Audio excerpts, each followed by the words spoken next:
a prosperous building a prosperous Gulf of Guinea trade area where prosperity and peace of our people is supreme. Next slide, please. Okay, we already done. So, enablers, equitable partnerships.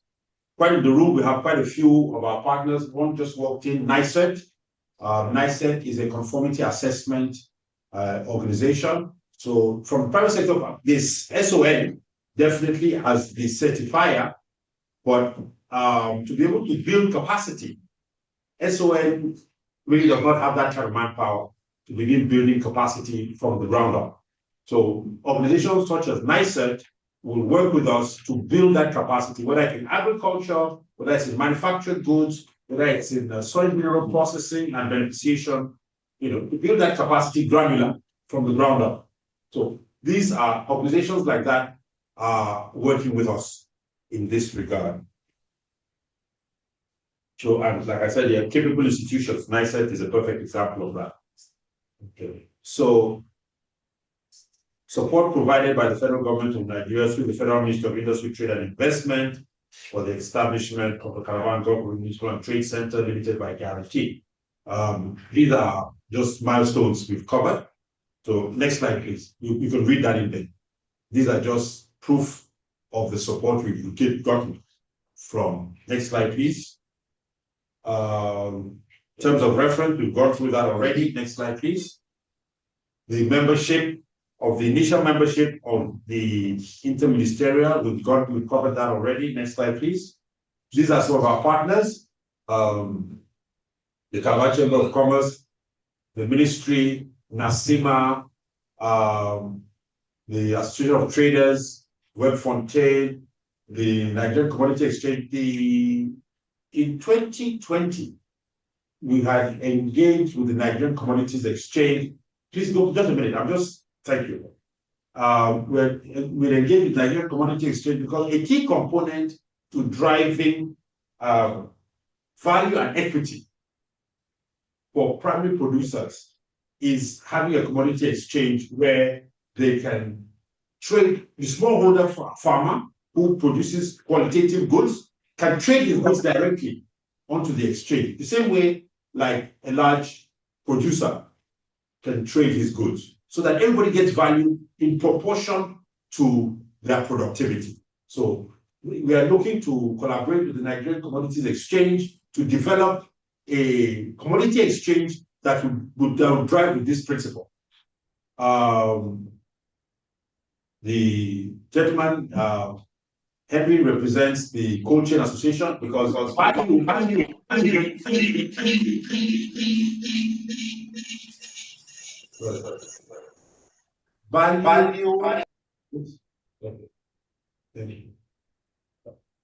Okay, so value to maintain value in primary agricultural produce, temperature control, which enables the maintenance of quality or integrity of the product, is critical.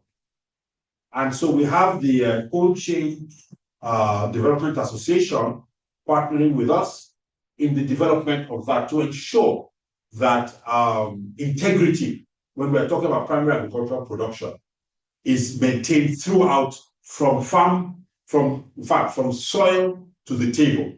That's the idea. So that's why Henry is in the room.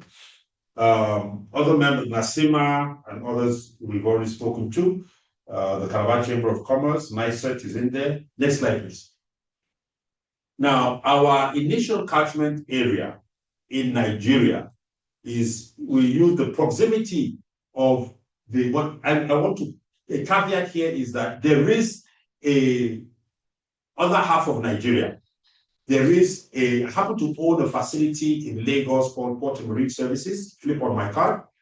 Port and Marine Services owns 2.2 hectares on Creek Road. I have ground waterfront. And so the idea is that while Cross River State hosts the site that accesses Central Africa because of the primary advantage of the Calabar port, there will be a mirror to the western half of Nigeria through Lagos, using Port and Maritime Services facility in Apapa as the access point. So it's a microcosm of what Tinapa or the Calabar Free Trade Zone will represent on the Lagos side, to be able to create the corridor all the way up to Sokoto, to Burkina Faso. So we have the corridors, both sides of Nigeria running corridors south to north, because of the maritime connectivity. So that's forward. This picture here focuses on the eastern half of Nigeria, which is 23 states in all, and the connectivity through to Central Africa. So that's what that picture speaks to. The next slide, please. Now, this is the whole catchment area, from Cape Verde to Angola. That's the catchment area. And maritime connectivity, air connectivity. Unfortunately, one of my collaborators in Saudi, Abdullah Mubarak, who is a childhood friend of mine, he's an aviation expert based in Riyadh. And I think he's on the board of AVLease, which is the Saudi aviation leasing company.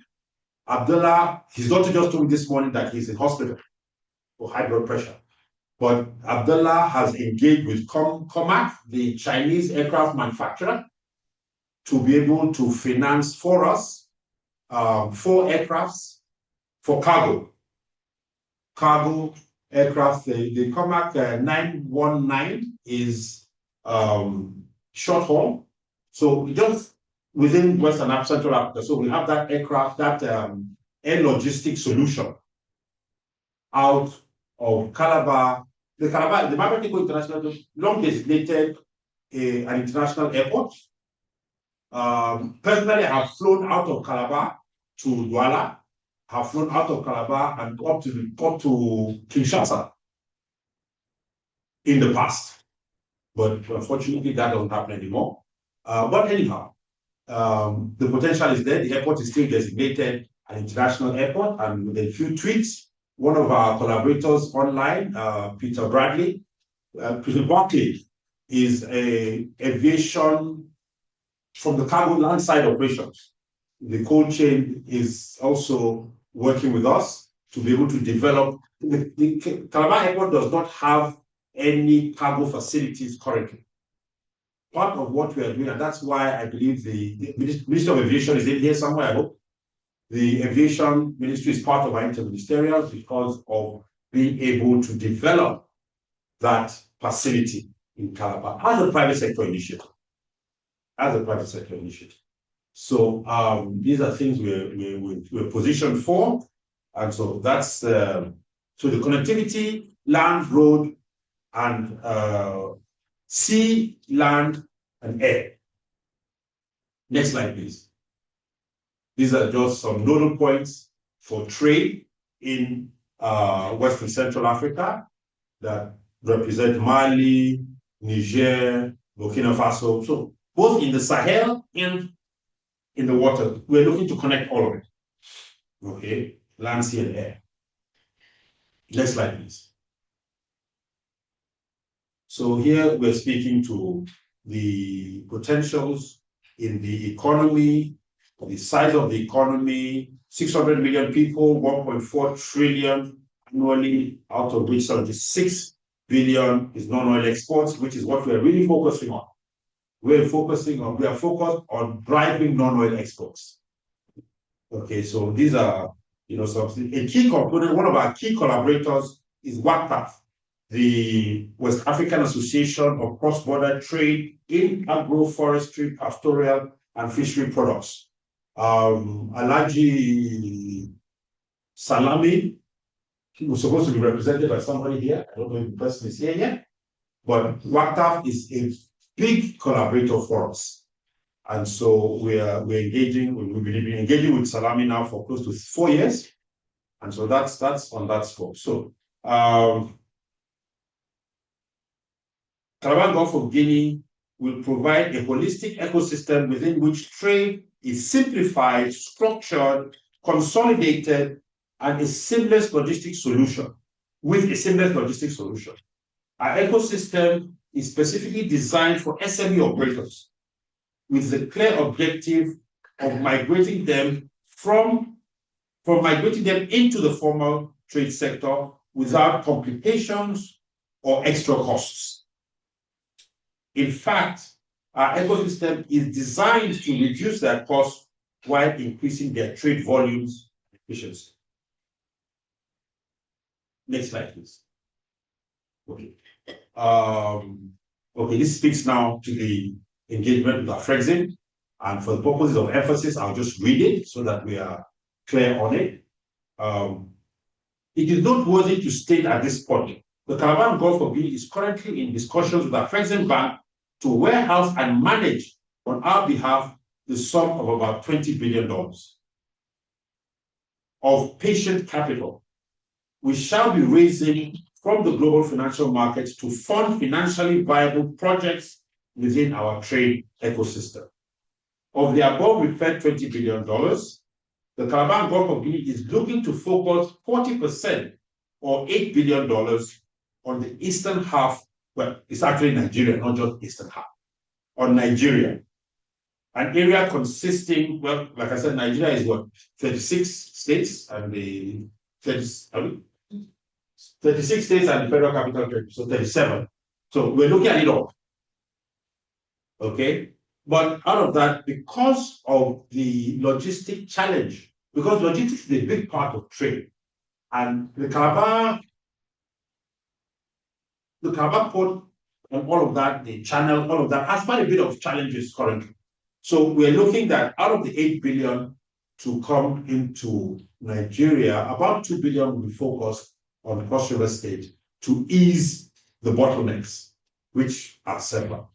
So one of the things we're looking at doing in Calabar, while the federal government is talking about trade down, dredging, we're looking at channelization, because Calabar has the longest channel, okay, about 85 kilometers. And it meanders quite a bit. So it has a lot of siltation issues. But like anybody understands, once you straighten out a river, siltation is less because the speed of the water is improved. And so the sand that causes the siltation moves out. And as it goes into deeper water, just keeps going. So the idea is channelization as a private sector investment. So government, do your dredging, no issues, but we'll channelize and straighten out the river and recover our costs from our trade, because we are betting on our trade. We are betting on our trade. So these are the kind of things we're looking to do. Cross River State this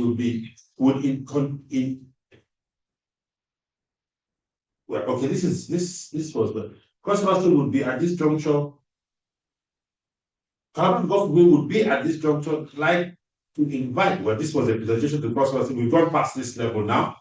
So we are in collaboration with Cross River State. That agreement, that's all done now. Next slide, please. Now that's Tinapa, as she used to look, and as she shall look again. We're looking to deploy quite a bit. Tinapa was very well built, very, very well built.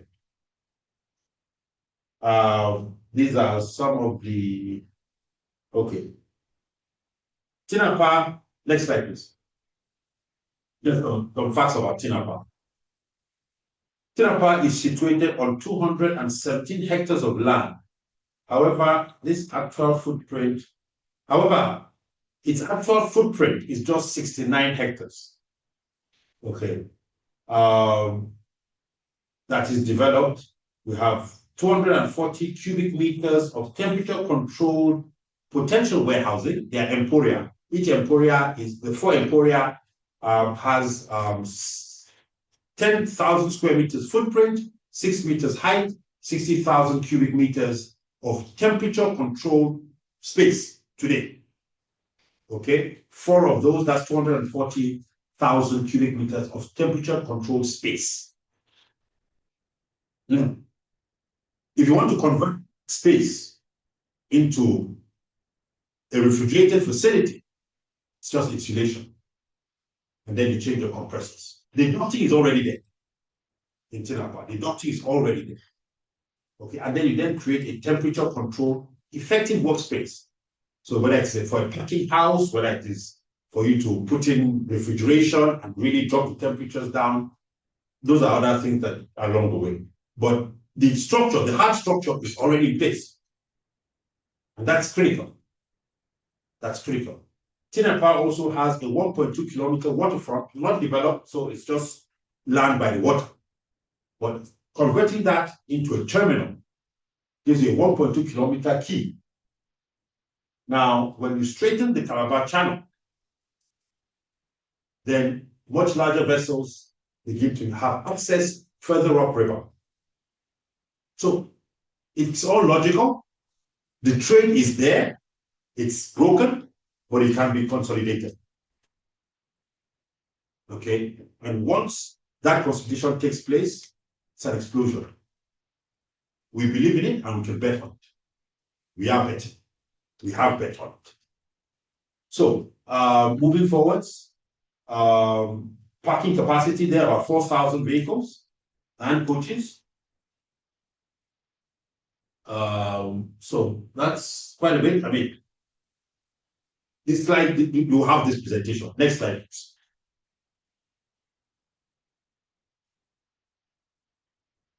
Okay, this is just a layout of Tinapa. Next slide, please.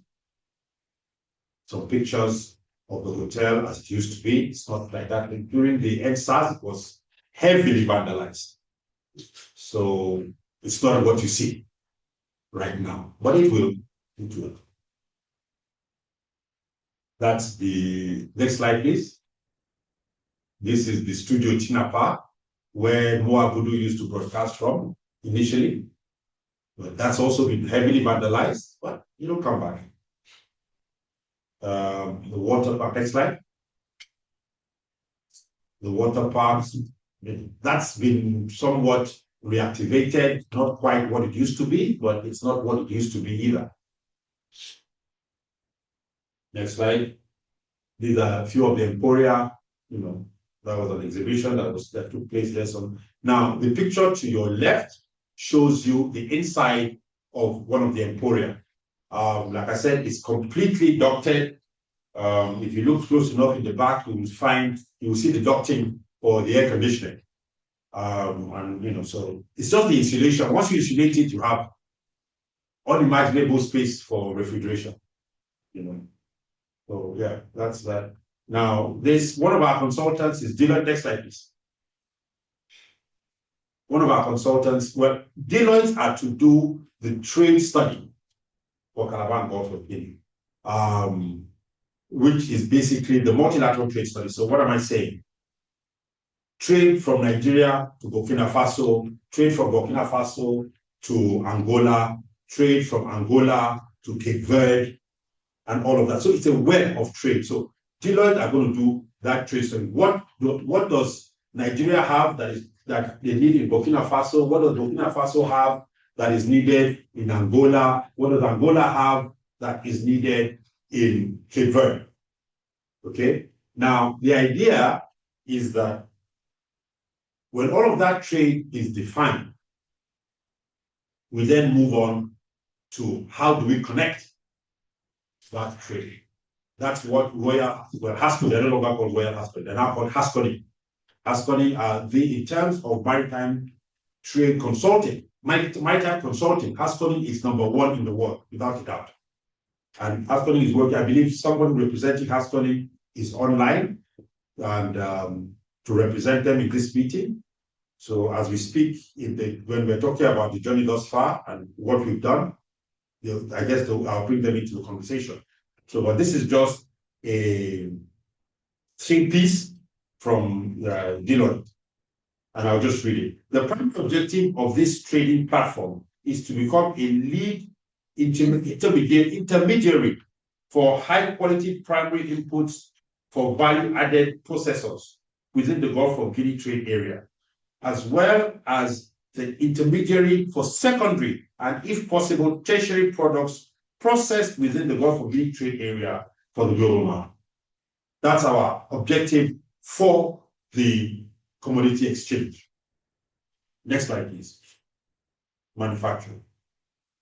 So speaking to the manufacturing hub of the eastern half of Nigeria, proximity between Onitsha and Calabar and west of Onitsha to Lagos.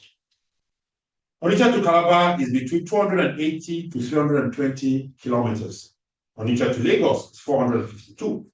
Enugu to Calabar is 258 kilometers. Enugu to Lagos is 560 kilometers. Owerri to Calabar is 200 kilometers.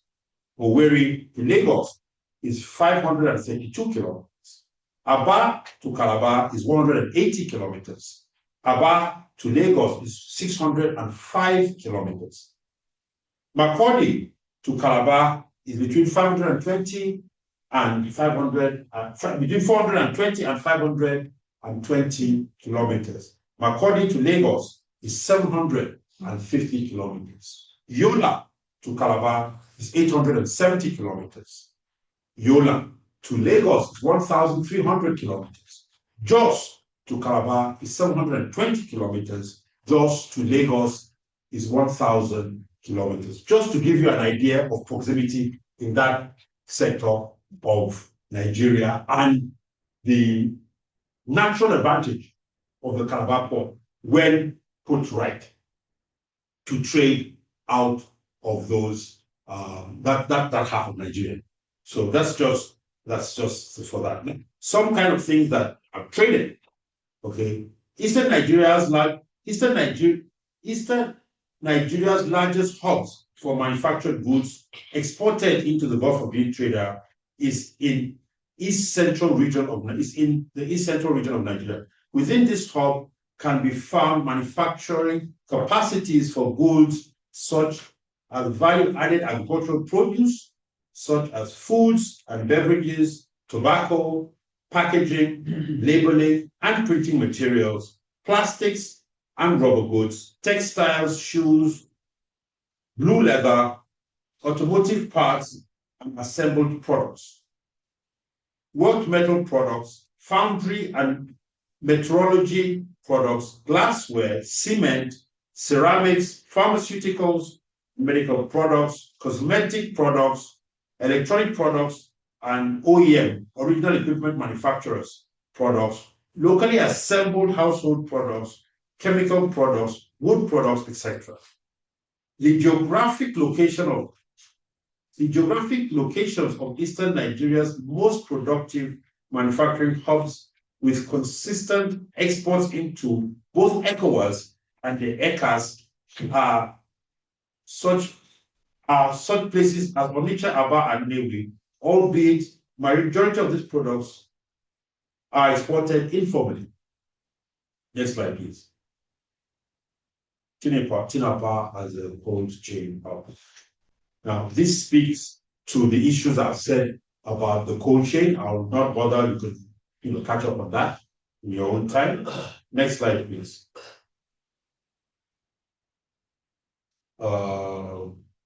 Yes, in the area of being able to develop the regional hub, a key component happened to be a member of the Integrity Alliance, which works CBI and MECN, which embed Integrity Alliance, worked with Nigerian Shippers Council in the development of the Port Process Manual and the SOPs for the ease of doing business within the port. That's from fairway to quay. And it significant impact in the ports in Lagos, because that was where it was focused on. Significant impact. MECN is online, and they will be collaborating with us in being able to replicate that. But when MECN was doing that work, it was donor financed. But what we're doing now with MECN and CBI is to develop a private sector financing model that enables the private sector to own that beautiful work that was done with Shippers Council, bringing everybody together and having that run as a component of a service that is delivered. the fact of the value that that project brought to trade in Nigeria is well documented, very well documented. You had issues of cost of bringing in a vessel, berthing a vessel, dropping from about $150,000 to about 20-something thousand dollars. That's significant.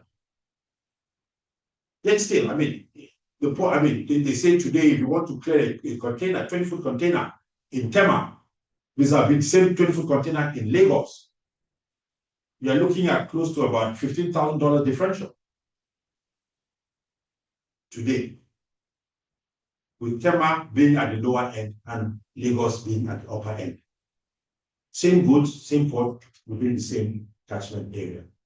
We're looking, and these are things, a lot of this cost is costs that are imputed because of inefficiencies. It's the burden of inefficiency that's driving up these costs. So these are things that can be addressed. Like I said, I own a property on Creek Road. At a point in time for 4 years, not driving to my own yard, because Creek Road was impassable. It was completely gridlocked. I had to relocate to Calabar because I couldn't even access my home in Lagos. I live in a home. I couldn't access my house. People have died in traffic, sitting 6, 7, 8 hours to go from Lagos Island to Apapa. You'll be in London. Sorry? Yeah, no, this is just there. Next slide. So, so the connectivity, like I said, I've spoken to the issue of Calabar Port. These are our collaborators, both from the government side, the private sector side. These are collaborators. These are people that we've been working with us in the ecosystem. Next slide. Solutions, deliverables that we're looking to provide. Next slide. Songhai Farm, the agricultural component. A key component of what we're looking to facilitate trade is in the agricultural sector. Unfortunately, Nigeria is heavily dependent on subsistence farming. And so, and that's why the cost of food is so high. Your population grows at about 5 million a year, and you're depending on who and shovel to feed yourself. Can't work. The government, with all due respect, can only catalyze, because the government doesn't have all the money it would like to have, no matter how you like to look at government, to do everything. So government can be catalytic in driving for change. And we have seen examples of that, 2,000 tractors and all of that. But 2,000 tractors in Nigeria don't really go anywhere. You need the private sector to be able to make those investments. Speaking from private sector, we are willing to make those investments, but we are risk shy. The reason why those investments are not flowing in right now is because they are bottlenecks. And no private sector operative wants to be stuck in the bottom. Just need to ask Aliko Dangote about his refinery. He will tell you the kind of bottlenecks he went through. But not everybody has Aliko's heart. Not everybody. Yes. So it's a challenge. Now, the essence of this interministerial committee is to be able to address those challenges and make it easier. Because once it is easier, the capital will flow. Africa has, we are struggling to try to make 5% GDP growth. We have potential for 15% GDP growth. Take a good example, what happened in the GSM, when GSM came, from 500,000 lines to over 200 million. In how many years? That is a perfect example of the pent-up demand that we have in Nigeria. Perfect example. If we are able to unclog these bottlenecks, the capital flow will be mind-boggling because the world is waiting. Africa has potential of 15% GDP growth per annum. We have the youngest population in the world. So demand is guaranteed for the next 50, 60 years. However, these bottlenecks prevent the flow of capital. Everything is being done, no doubt about it, but the essence of Calabar and Gulf of Guinea is to test the waters, is to, let's challenge ourselves. Let's speak from both sides as Nigerians. Let's come together, the government and the private sector, and let's engage. Let's make it happen in such a way that the foreign investor will then see the opportunity and put in his money. The whole of Calabar and Gulf of Guinea, 20 billion, is foreign investor money. They're waiting, they're willing, but they also want to see the assurances of the safety and protection of their capital. The essence of this meeting, to just cut to the chase, is for us to have a retreat in Calabar, to approve us holding a retreat in Calabar, where all these issues will be discussed. A codified document will be put together that speaks to all the challenges and how we're going to mitigate as a single document, which we'll then use to speak to our investors, to say, look, we've unclogged it. Here is the codex, here are the guarantees from government. If your capital comes in, issues of expropriation, all kinds of things have been dealt with. Okay? Here is the codex that says, if you come through us, this is the pathway you travel, this is the guarantees you will automatically receive, and so your investment will be safe, and boom. It becomes a template for everybody. It becomes a template for everybody, for any investment that is coming in scale to utilize. But someone's got to build the car, and we are willing to build the car. So, speaking to agriculture, we are looking to utilize Songhai as a demonstration farm to be able to develop capacity from a standard point of view, also building value chains, introducing people to value chains, and driving that. Now, at this point, I'd like to state that we are in the process of signing, in Cross River State, the UNHCR, the refugee people, have about 100,000 refugees from the Cameroon, Amazonia, in Cross River State. We are in discussions with UNHCR to be able to, the only thing that refugees carry when they are displaced is their skin. You can't carry anything else. It's only what the nose can take with it and transition. And so we're looking to be able to rescale, upscale, and scale refugees in agriculture. We train them, we're looking to start out with 1,000 with a view to completely reorienting 100,000.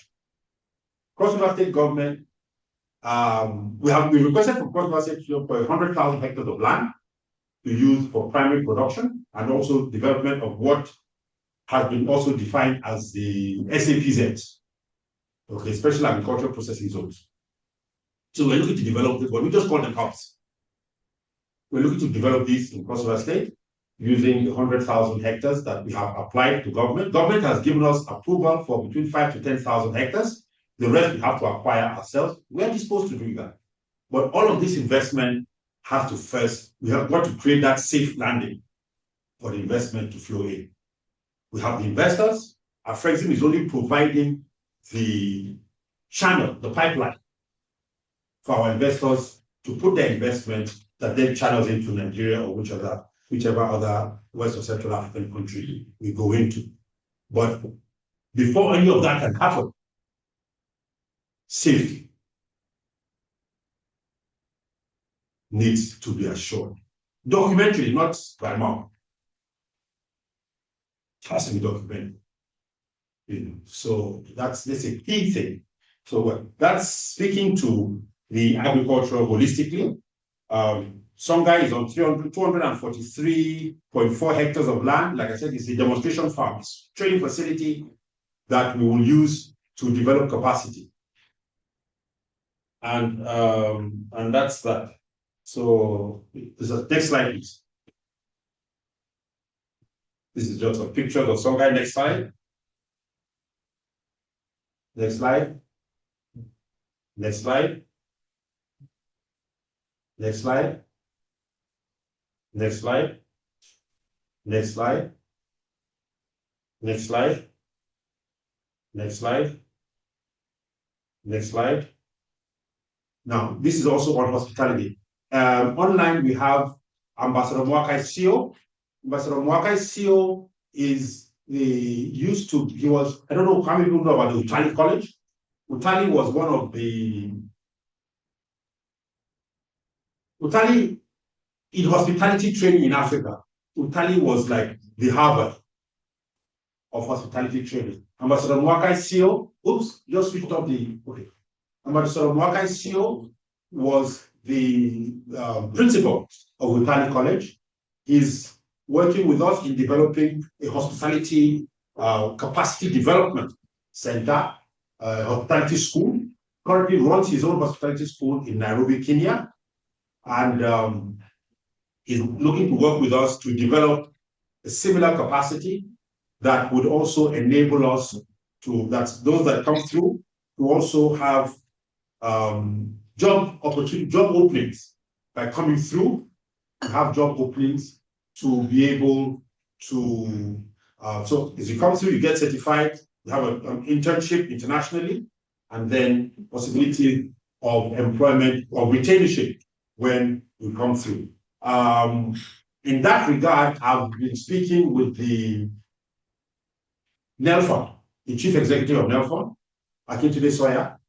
And NELFON is also disposed to working with us to be able to provide the funding for these interns that will come through, that will then be able to, because it ties back to employment automatically. And the sustainability of NELFON is that employment that enables the payback. Okay, so we're in discussion with NELFON to that extent. They are preliminary at this point, but the conversation is on. Next slide. So Ambassador CEO, that's the Obudu Ranch we thought, and not as it is, but as it used to be. Next slide. Next slide. Next slide. Next slide. Training services. Now, training services is a huge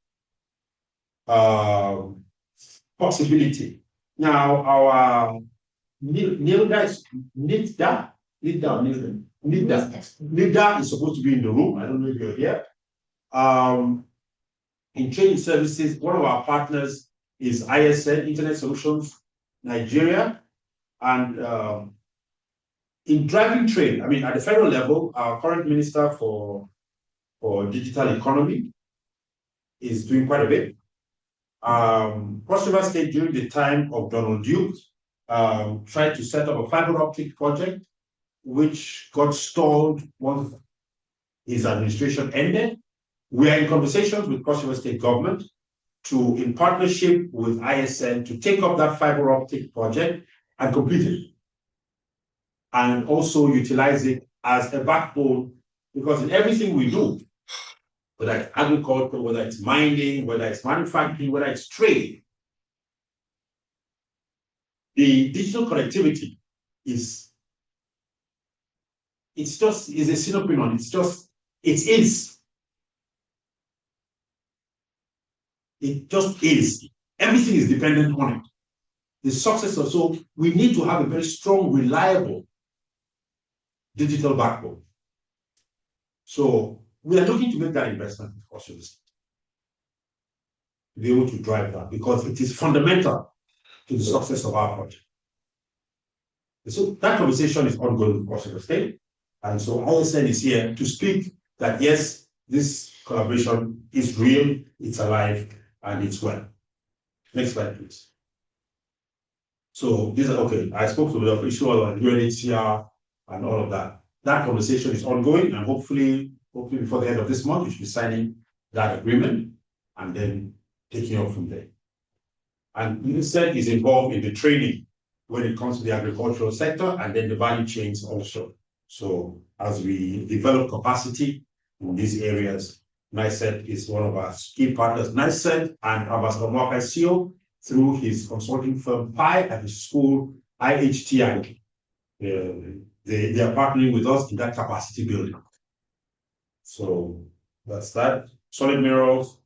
The Cross River State is a very endowed state, extremely endowed. In terms of solid minerals, next slide, please. Sorry. It's in terms of solid minerals, almost everything is there. Recently, I discovered that Cross River State has enormous potential for steel development. Enormous potential for steel development. One of my collaborators, I don't know if Katya is online, but is Russian. And Katya we've been talking for about 4 years, and she's representing us in Russia, and she's in conversations with steel manufacturers that once we are able to stabilize this issue of the investment and security of that investment,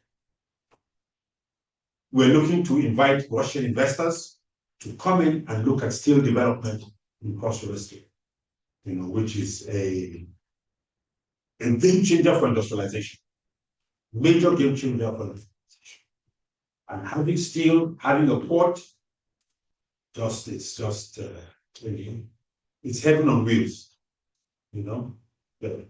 That's just on that score.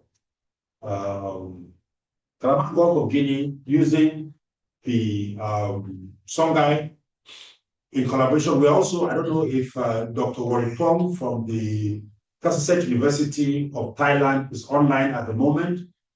We signed an agreement with the University of Kasset University of Thailand to work with us, to collaborate with us in developing capacity in catfish development in the large African snail. Now, I'm sure the ladies know that historically, going back to Roman times, the slime from snails, collagen, that firms up your skin.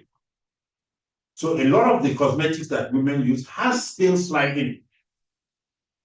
Now, that snail slime that is deployed happens to be the helix, which is the European snail.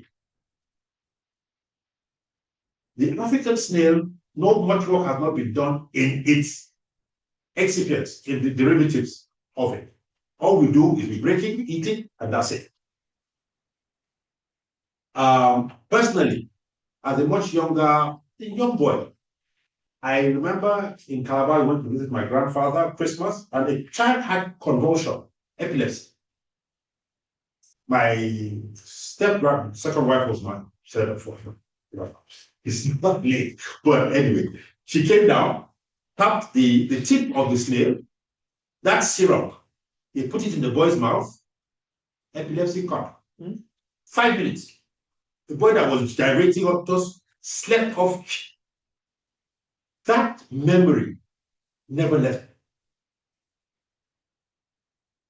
So I've engaged with CASA, and they're going to come and do the research work to identify these things, isolate, and then begin to synthesize them for industrial purposes, whether it's the pharmaceutical, whether it's in the cosmetic, or what other else possibilities exist. That agreement is signed with Kasset University already. Okay, so they're coming to do that, and we're looking to do that research work in the demonstration farm. We're also looking to, in poultry. Today, most of the chickens we eat are your agricultural chickens. Okay? Those chickens are bred abroad.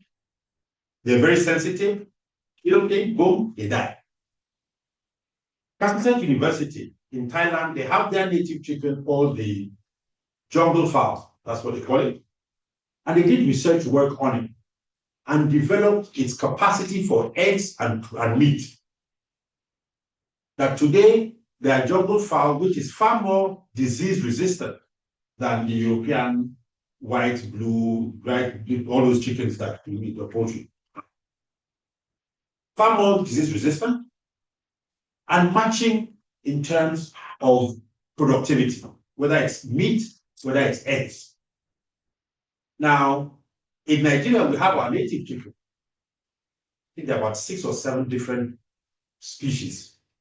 They're coming to work with us on that also, to be able to take our native chickens who are,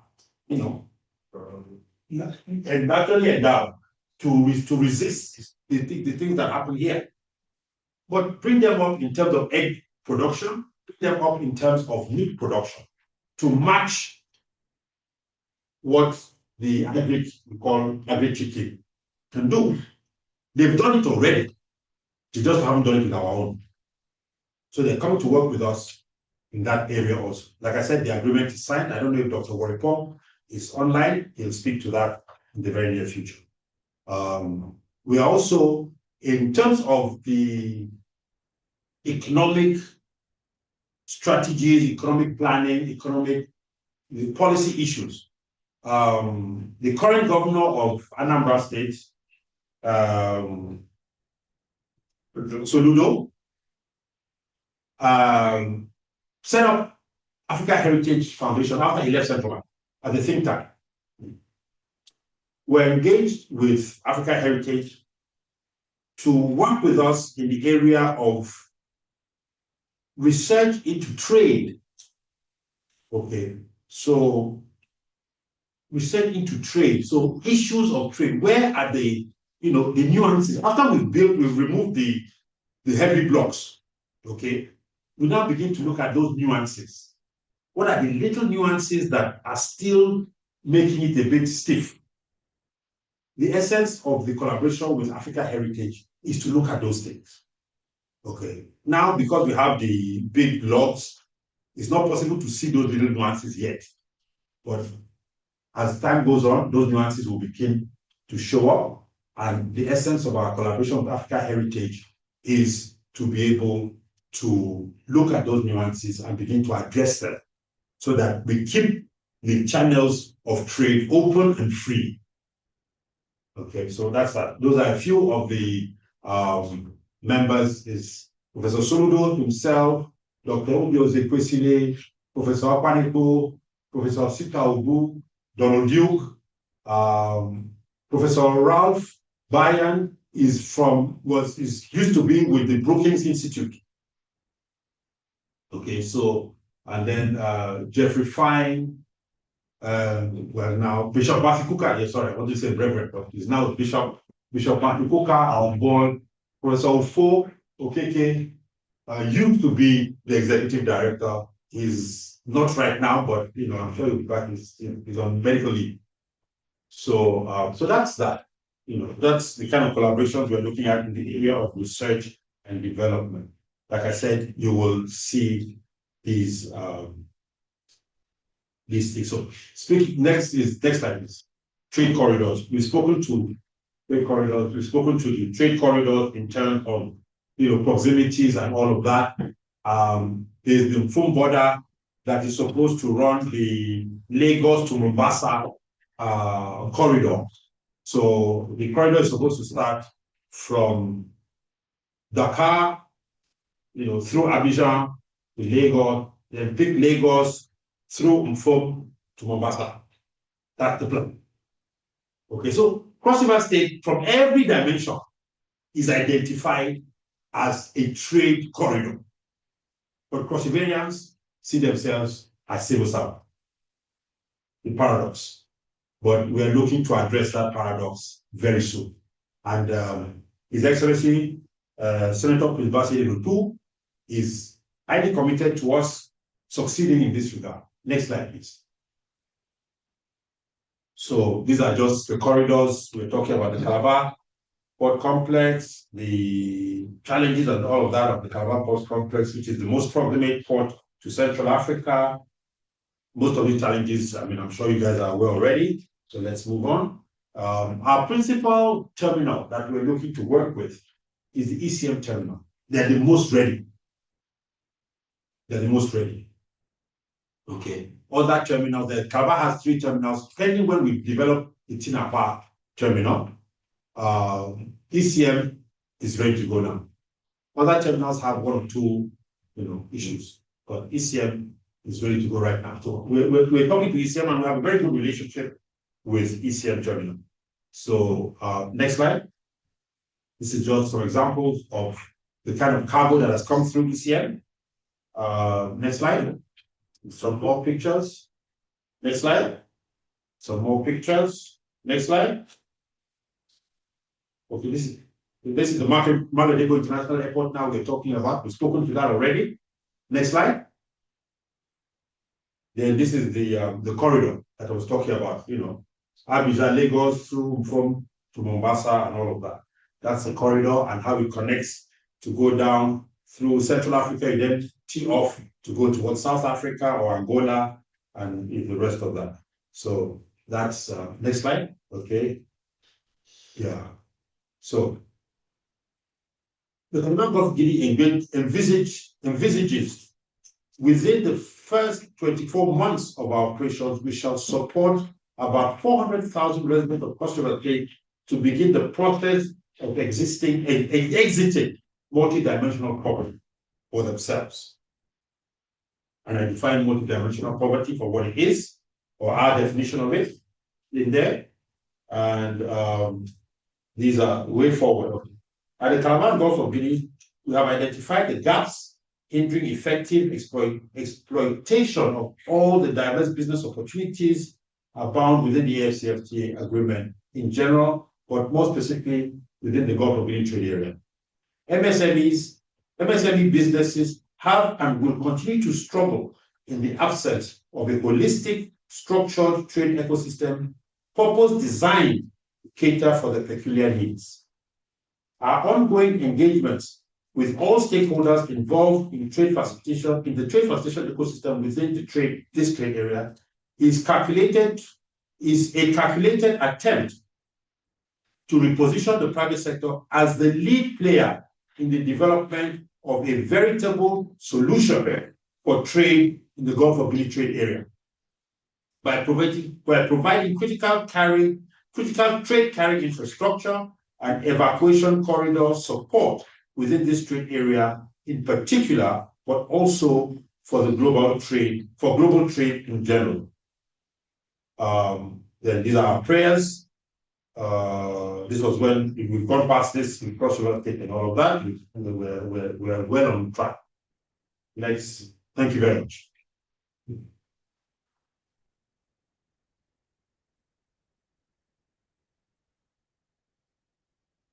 Thank you, Dr. Ekin, for a comprehensive presentation on the matter.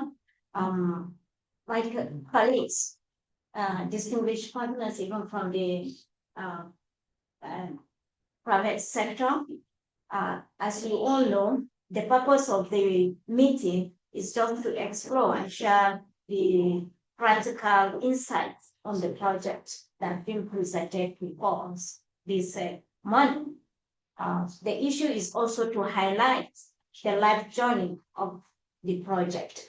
So we have completed on the presentation. Now we are going to go for our tea break, but I want to ask the participants whether you want to ask your questions now or during the break time, the tea break time. We can take our tea break here as we continue discussing, because the issue is that most of us, we have other meetings that involves our ministers, and we have to be there. And we told our principals that this meeting will come to an end by 2 o'clock.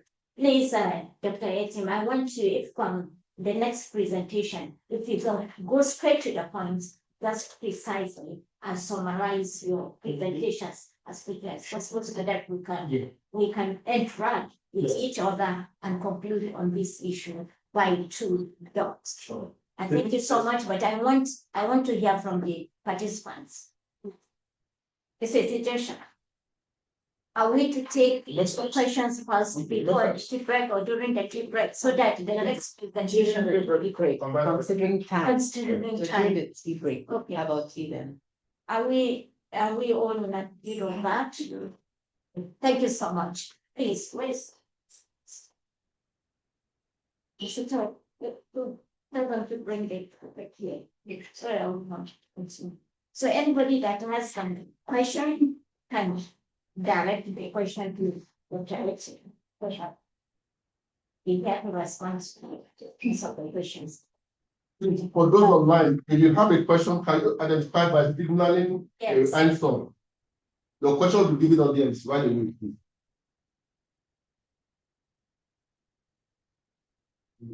Thank you very much, Dr. Ethan, for your presentation. That was Just be related. okay. Thank you very much, David Ethan, for your presentation. That was quite elaborate. But I noticed you started with that the target of this I find it difficult to pronounce. Just say tobacco. Calabar and Gulf of Guinea, the target is SMEs. Yes. I noticed towards the end, you were now talking about MSME. The MSME is also part of Yes, sorry. It's a nomenclature error. Okay. It's MSMEs. That's the focus. So not just medium and small, but also the micro. Thank you. So that needs to come in somehow. You need to work Please on complete that. yeah, because for me it's a concern because the micros are very important. It's very, very important. Considering that Calabar is not they see themselves as civil servants. I don't see how they will just jump from not being business people. They've not gone through the micro. You don't have the micros, then all of a sudden they go to the small and medium. Then that business is bound to crash. Yes, so that is one. Then you talked about Tinapa and the cold chain. There was somehow you related that Calabar and Gulf of Guinea with Tinapa cold chain. Who is providing the cold chain for this Calabar and Gulf of Guinea? Is it going to be Tinapa? No, Tinapa is a location. Yeah. The Tinapa is a location, has certain infrastructure. Sure. Okay. Now, that infrastructure is not quite what it should be today. Right. Okay. Now, Calabar and Gulf of Guinea is ready, willing, and able to make the necessary investments into Tinapa based on agreements with Cross River State that would then repurpose Tinapa to meet the needs of what we want to do. So we are making the investment. The asset currently belongs to government. There will be a collaboration between Cross River State government and Calabar and Gulf of Guinea, which the governor has already approved, that would now enable us to make that investment.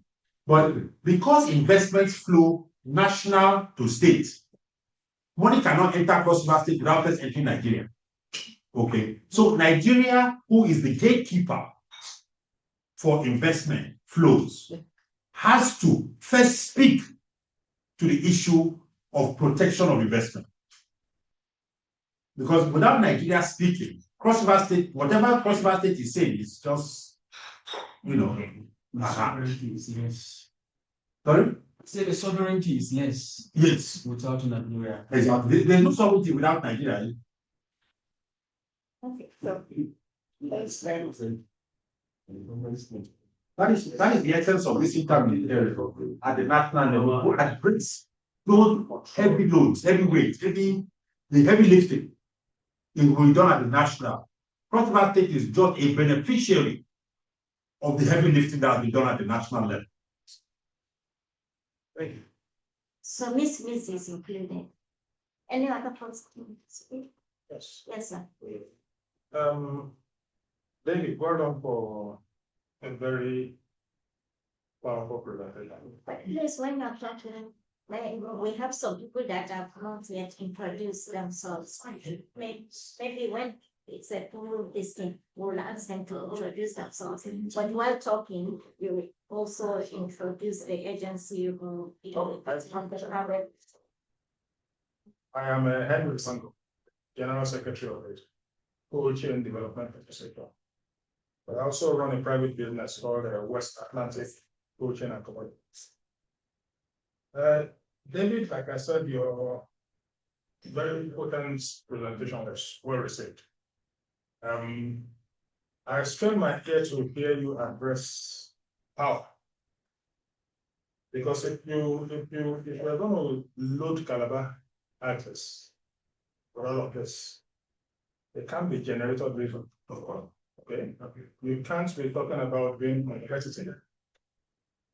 And the economy doesn't address power. Calabar is sitting right in the middle of a lot of gas rich states. Okay. Are there any plans? So gas pipelines. I'm happy you mentioned data. Those two particularly touched me. I'm also going to ask you. Happy you mentioned the ECN, Ecomarin. But you have other bordering states with ports. If you don't carry them along somehow. So Okay, thank you. Thank you. I mean, I'm glad. I'm sure there are some people from Asico Energy online. Asico Energy is a power generating facility based in Apapa, Jora. They are also gas terminali, building they're building a facility in Jora for gas. Asico are collaborators in power generation. We're looking to buy power. Now, Tinapa, as we speak today, has a 25 megawatt gas powered power plant within its precinct. Okay, it was financed by Exim Bank of India. We've had some preliminary evaluations of it. Now, gas, Lafarge, okay, have the Pharmacon facility in Akwa, and the gas that powers Lafarge comes from Mbo in Akwa, comes across, just passes directly in front of Tinapa, and then goes up to Lafarge.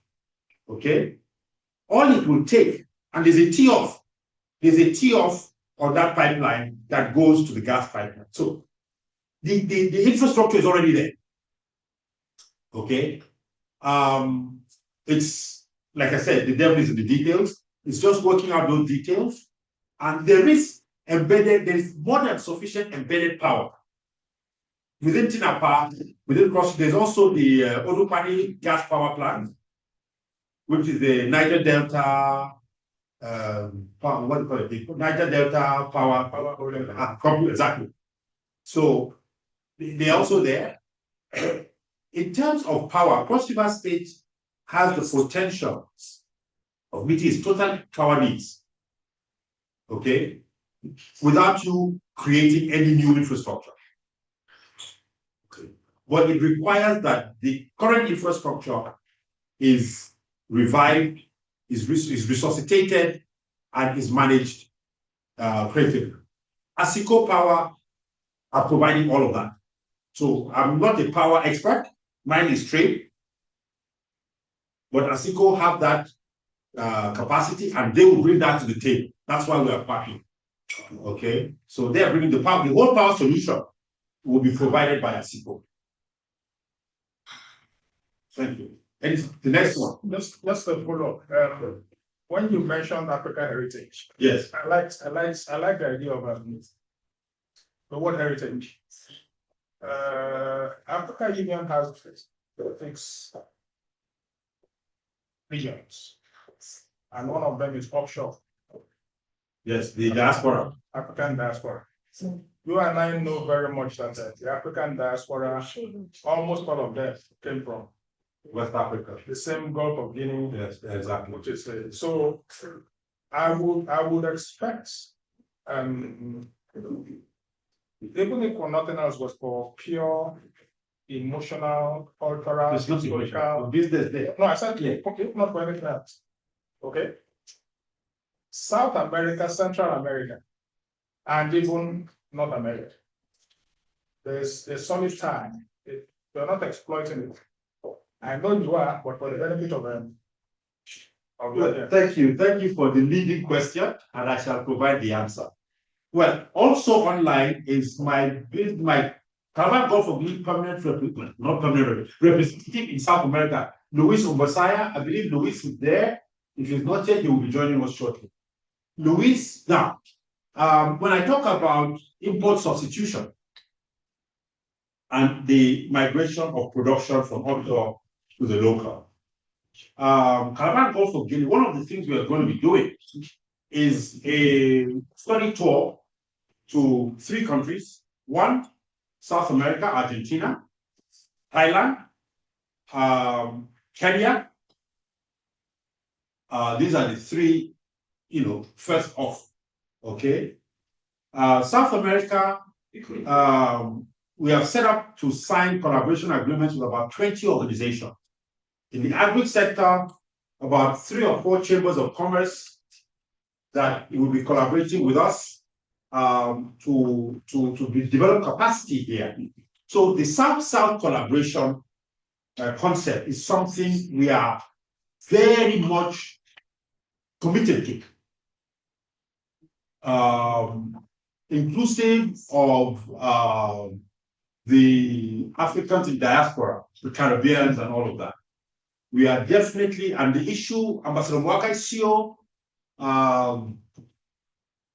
used to represent Kenya at the World Tourism Organization in Madrid. So he had concurrent accreditation to Spain and the World Tourism Organization. And we are looking to leverage that relationship to penetrate the tourism component first of the Caribbean. Now, like I said, our financial advisors are present, are big in the Caribbean. Okay. And I just because of Caravan Golf of Guinea, but I've missed about 3 conferences that took place in the Caribbean that I was supposed to attend. But first things first. So that collaboration, that reach into the Caribbean, into the African diaspora, is something that is already in play. Okay, but they say charity begins at home. We've got to start first, put our house in order before we then begin to project. And that is why we're focused first on putting the house in order, getting the trade in. One of our lowest hanging fruits is the trading in. Today, Nigeria has a major issue with food security and food inflation. The biggest contributors to inflation in Nigeria today is logistics cost and food. Those are the 2 biggest contributors to inflation today. Caravan Golf of Guinea has what we believe is a tangible, practical, low-hanging fruit solution to these 2 issues. And our collaboration with Argentina, our collaboration, another gentleman that was the guy that was put as IPO, Haluk is based in Istanbul. And we're looking to provide, working with a credit corp in Nigeria, working with our friends, working with our bankers at Providence Bank, to set up a leasing situation for logistics, whether it's vehicles, tractors, farming equipment, to be able to bring down the cost of acquisition for mechanization. Okay, from a private sector point of view, government is already doing some stuff. But like I say, government is only catalytic.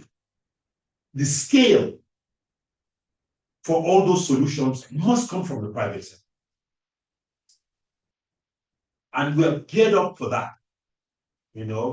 That's why Ministry of Agriculture, Ministry of livestock, blue economy, the fisheries department. They're all supposed to be here. Quarantine services. They're all in the play with us because we need to be able to look at these solutions from a business point of view.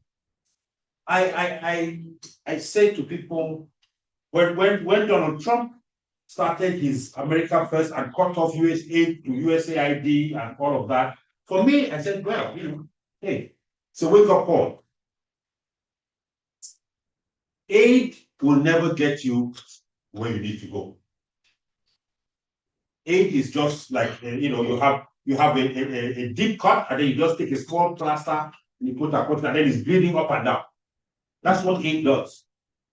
The real solution, the real healing, must be local. We must heal ourselves. And that's really where we're going with this. So working as a team, working as collaborators, collaborating together and designing a purpose-specific solution to our problems, that addresses all our problems with our own nuances. We are Nigerians, we know our nuances. We have to tweak it. I mean, the Americans have their own nuances. They know. They don't put it in the newspaper, but they know. We don't need to put our one in the newspaper. What we need to do is provide a solution that embeds the nuance, because the nuance is part of us. It's part of us. You can't throw it away. So that's just the idea. So definitely South-South trade. Our focus really is South-South trade. That's why we're talking to Thailand. That's why we're talking to Argentina. You get my point? I mean, our aviation financing is coming out of Saudi Arabia. You get my point? The aircraft we're looking to buy are coming out of China. You get my point? So that's the way we are structured, because the only way to move out of where we are is to follow those that have done it. China has done it very well. Taiwan is doing it very well. Argentina, with all its problems, is doing it very well. Argentina is self-sufficient in food.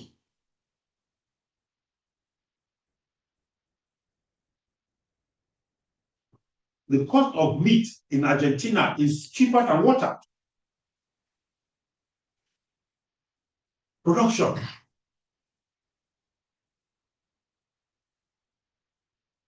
We have everything to do that.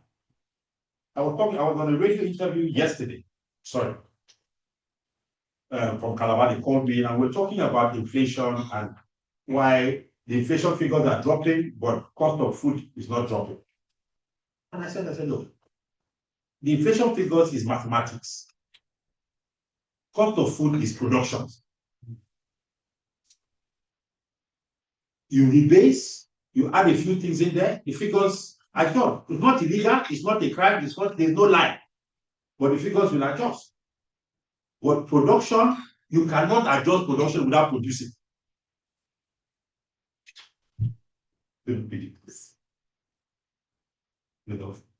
So that's just the reality of it, And so we're looking to address production. I mean, I was talking to them and I said, well, 1973, the first set of NYSC graduates or those that passed out, my mother's husband, when he finished, he came home with a Beetle, a Volkswagen Beetle, gift from federal government of Nigeria.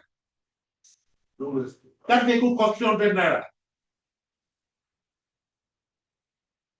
Recently, I found a receipt in our office of a Mercedes-Benz my mother bought in 1978 for 4,500 naira.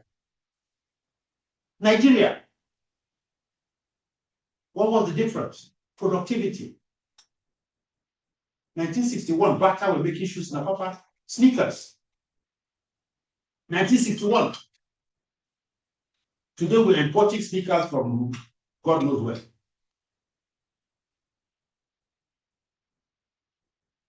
All we need to do is go back to production.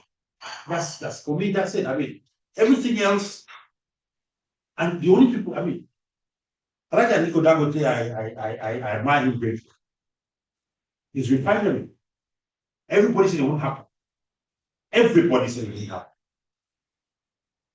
It almost collapsed him. What is working today? And it's a major game changer. Today, he's exporting fertilizer to America. He's the largest exporter of fuel to Europe. Please, sir. Please, sir. My name is Ayaz, once again from Nigeria Export Boost and the Growth Authority. My question is, have you started conversation with Tinapa or Calabar? And if so, what is the extent and what progress have you made so far? What is that area? Tinapa belongs to Cross River State Government. Yeah. We are engaging with Cross River State Government directly. Now, the governor of Cross River State, this whole presentation, I made a presentation. One of the first presentations that was made under this administration was mine, where I presented to the ESCO of the state at the invitation of the Cross River State Government. The gentleman sitting behind you, Mr. Alfred, confirmed this. And we made that presentation, including Tinapa, as a critical component of what we're doing. And the governor at that meeting instructed that all the MDAs in the state look at the presentation and get on board on it. On the 25th of October 2024, he said on the 9th of May 2024, the Secretary to Government sent in a memo which included all of what I'm talking about, Tinapa included, speaking to all of this. And the governor approved it on the 25th of October. 9th of May, the Secretary to Government sent it. 25th of October, the governor approved it. The governor approved it.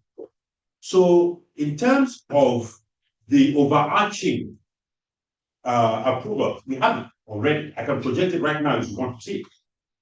Okay, that speaks to all of this. Okay, so we're not speaking in the abstract. Okay, we're not speaking in the abstract. Now, because this is a work in progress, I don't expect Cross River State Government to sit down, fold their hands, and wait for the letting. Okay, we are engaging. The government is aware we are engaging. Okay, but the government is also doing what governments do. Okay, now the sooner we are able to get to the point where we have that codex for investment and the whole process, okay, then we can then go to government and say, okay, now we're good to go, capital can begin to flow in. Okay, and then we address the issues of Tinapa and the concerns NEPSA or wherever. But this will not happen until those safeguards are put in place. Have I answered your questions? Please. Just please. Please, Patricia, on the infrastructure. Nice to ask. Yes. So I would like to know the position of the state government in this project. Are they partners or? The partners. The Cross River State Government, in terms of our baseline studies, the Cross River State Government is contributing. Our baseline studies are going to cost about $2 million to do all the baseline studies. Okay? But the Cross River State Government is contributing 800 million naira. It's documented. So the Cross River State Government is on board. He can confirm. So what kind of model are you concerned about this? What kind of model are you concerned? Are you going into PPP or is the traditional model components? Well, we're looking at a PPP because the assets of the state government, we're not looking to buy over Tinapa. Okay? We're looking, because it's a state asset, we're looking to add value to Tinapa, utilize Tinapa, recover our investments, and at some point down the line, give back Cross River State's asset to Cross River State so that posterity still holding doesn't become David Etim's or Calabar and Gulf of Guinea's property somewhere down the line. You get my point? The idea is to add value. The idea is to trigger development from a private sector perspective. Okay? Without necessarily taking over assets, but securing your investment in such a way that you can put your capital into it, utilize it, make a profit, because I'm a businessman, I'm not here for charity. I'm not an NGO, I'm not USAID, nothing like that. I'm here to make money. Okay, but legitimately and ethically. You know, one of the 7 sins that Gandhi told us about, wealth without morality. I subscribe to his teachings. So how how do you intend to finance the project? Is it using the equity and debt or? Investors, not investors that will be putting in money. That money will come into the project. Some of it will be debt, some of it will be equity. Yes, please. Tea. No milk. No sugar also. So part of it will be debt, part of it will be equity. Okay. The instruments of which the capital will flow in will be designed by a Frenchman. Okay. We're also working with Betiva Capital. They are our local partners in terms of financial advisory services, while Afrexim is going to handle the global structure. Now, Afrexim, by virtue of that, you know, Afrexim is an entity that's created by treaty. Okay, so every country that's a signatory to the Afrexim treaty has obligations to Afrexim. Okay, one of the reasons why Moody was saying that their rating was going to drop was because they said Ghana and Zambia. But I said no. By virtue of treaty, those countries, we have first line charge on their liability. So whatever problem Zambia has, whatever problem Ghana has, they cannot renege on their obligation. They cannot even renegotiate their obligation with their friends. They must pay as and when due. You get my point? So that's why we're using Affecting as the vehicle, the pipeline. Okay, so Affecting is going to generate instruments, investment instruments, whether they are debt, whether they are equity instruments. They will generate those instruments. Our investors will then put their money in that instrument. Okay, then Affecting will then control it into Nigeria, knowing that the ring fencing of the investment in Nigeria or whichever other country, okay, the ring fencing of that investment has been positioned.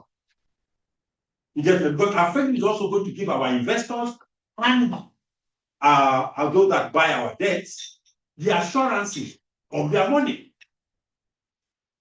You get my point? Because nobody wants to hear a story after you have collected the money. You get my point? So that's how it's going to be structured. Okay, now you don't want to collect money from people, and then when it comes time for you to pay him, you start to say, oh, you know what, sorry, you know, you don't want to hear that. Not saying that we're getting money from people, but you know, just, you know. So I hope I've answered the question. Oh, sorry, first. I hope you didn't. Oh, sorry. Please. Oh, yes.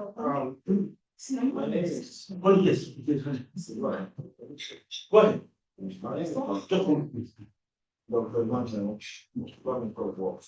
Okay. My question is in that direction. Okay. I want to know what the outline for infrastructural development the Calabar development program. I see it as a system together parts for trade development, because road infrastructure is a key part. What the outline, and then secondly, this fund that is coming from African Bank, It's not part of this, it's coming through. it's coming through African Bank. Not affecting money. So is it how are we going to Definitely, it has to. what are other avenues to reach infrastructure for this program? Now, I want to use a practical example. Okay, I'm aware that through Shippers Council, there was a route study done many years ago, trade route study within Nigeria. So if you want to move goods from Kano to Lagos, there's a particular route you need to follow. That is the shortest route with the best basic infrastructure. Okay, if you want to go from Kano to Calabar, there's a particular route to follow. Now, online we have some of our people that are advising us in security architecture, because trade is moving money. Okay, and when you do moving money, you have moving criminality. It follows automatically. Okay. So part of the work, part of the studies we are going to do is the risk assessment for the trades. What we do, Deloitte do the trade movement, trade possibilities, Ascoli do the trade movement, and CEMLAW, which is the Center for Marine Security and Law, based out of Ghana, they do a lot of work in the Gulf of Guinea area in terms of maritime security and also in the Sahel, in our risk assessment. Now, that risk assessment has to follow particular trade routes, whether it's on water, whether it's in air, whether it's on the road. Okay, because you cannot secure the whole country. You have to secure actions. You have to secure actions. Okay? So now if we decide that a particular road between Kano and Calabar Port, this is the route to travel. Okay? Now, trade, the efficiency of trade is also part of the efficiency of trade is in its promptness. So if you have a breakdown on the road, it affects your promptness and immediately begin to count costs. You get my point? So once we have, there's going to be basically most of mapping. Okay, there's going to be a route mapping for Nigeria, all the states that we spoke about. There's going to be a route mapping. Now, that route mapping will then be overlaid with a security architecture. Because when a vehicle is moving from Kano to Calabar Port for export, or from Yola to Calabar Port for export, or for even import, okay, that driver must have access to a panic button. If it breaks down, there must be a recovery system. Okay, your AA example. Okay, there must be a recovery system. Okay, if he feels a threat, okay, he must be able to notify that there is a threat. Okay, now there must be a rapid response system. In this room is supposed to be the Office of National Security Advisor, because trade is everything. Okay, so now for that driver to be able to get the responses he requires, he has to travel a particular pathway. On that pathway, from point to point, there must be a response time mechanism. So if he has a breakdown, there must be a tow truck that within 3 minutes or 5 minutes will get to him. So he must be traveling on a particular route that is known that has that services available. Okay? If he envisages an attack, okay, he must be able to create that notification that the security agencies that are in proximate distance to him can reach him within a no time. And everything must be timed. It's not as you like it. You get my point? The guy must know that in 3 minutes, there's a response. He must know. The system must. This thing, what we're talking about here, is not rocket science. It's been done severally.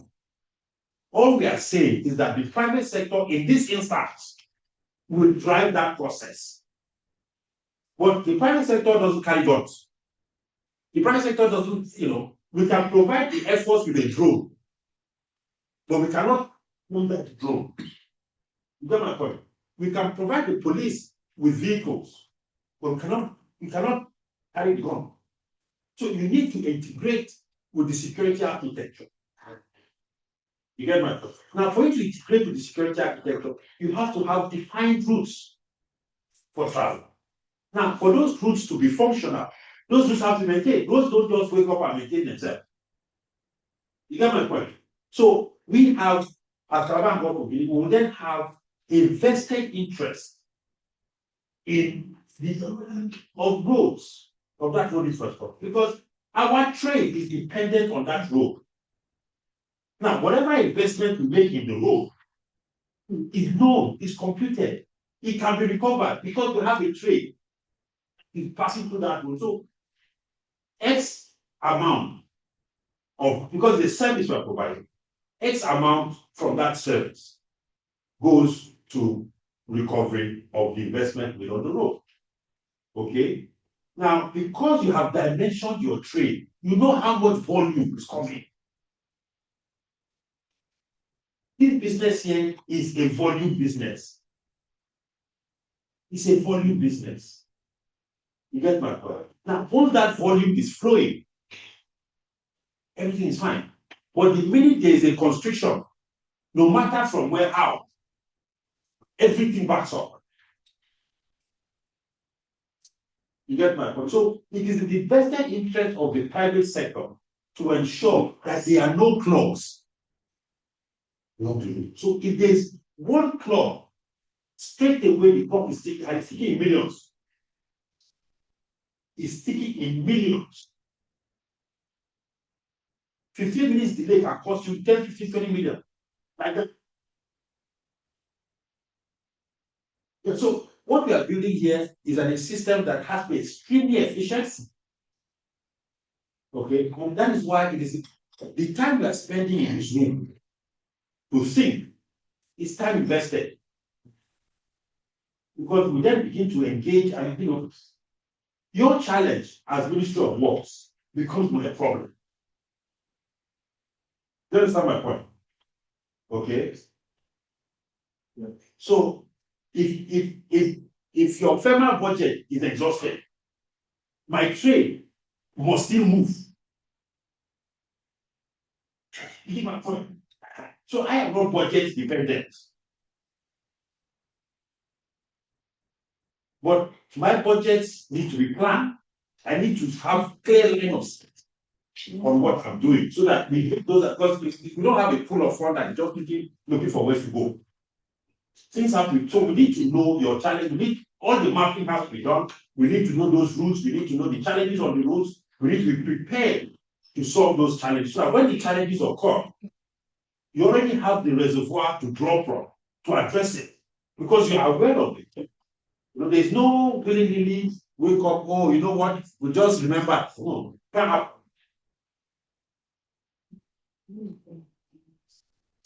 How much? Good afternoon, everyone. Once again, my name is Kingsley Bueno from the Ministry of Foreign Affairs. Yes. I want us to look at it from the international aspect, Sure. because of the Gulf of Guinea, Yes. country that we already mentioned. I want to find out if there is any engagement with these Gulf of Guinea countries, because as you are aware, the Gulf of Guinea mainly is a maritime zone. You know, yeah, I mean the water, yes, yeah, okay, yeah, the maritime, yes. okay. And of course, Nigeria shares maritime boundary with one of the country of the Gulf of Guinea, South Tome and Principe. Yes. And of course, incidentally, I happened to serve there for almost 4 years in our embassy there. And one thing we discovered is that there is a lot of informal business, between Nigeria and South Tome from the Gulf of Guinea. Yeah. Okay, and most of the time, these business activities are not documented. Yes. So I don't know how you are going to address those issues. And again,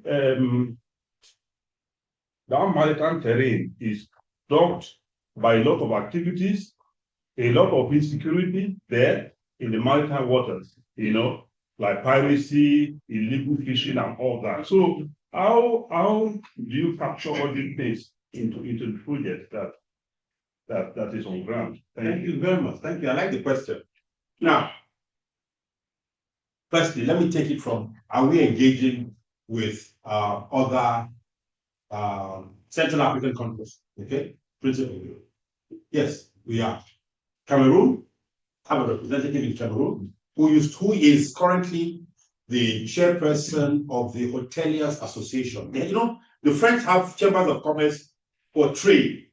So you are hoteliers come together, have a chamber of commerce. That chamber of commerce then goes part of the larger chamber of commerce that covers everybody.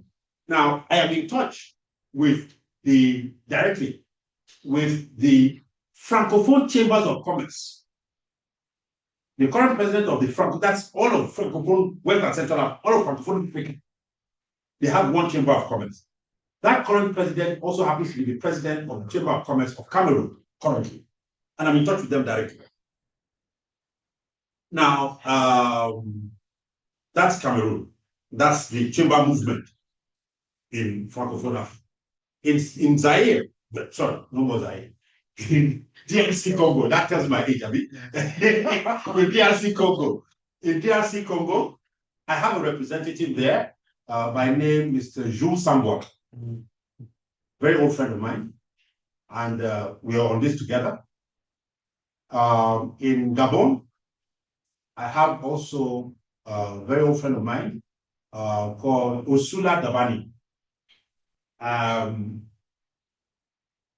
Very old friend of mine. Now, Osula is, well, Francophone Africa, everybody ties back to presidency family. That's that kind of situation. Okay.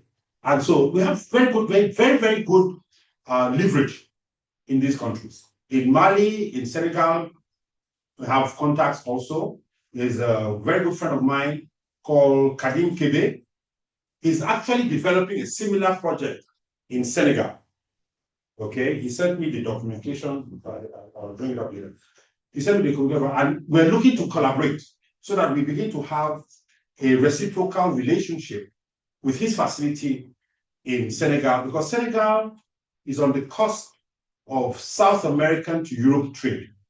Okay, and you know, so we're looking to also create that reciprocal relationship, because the trade that comes through to Europe, you know, just skirts West Africa.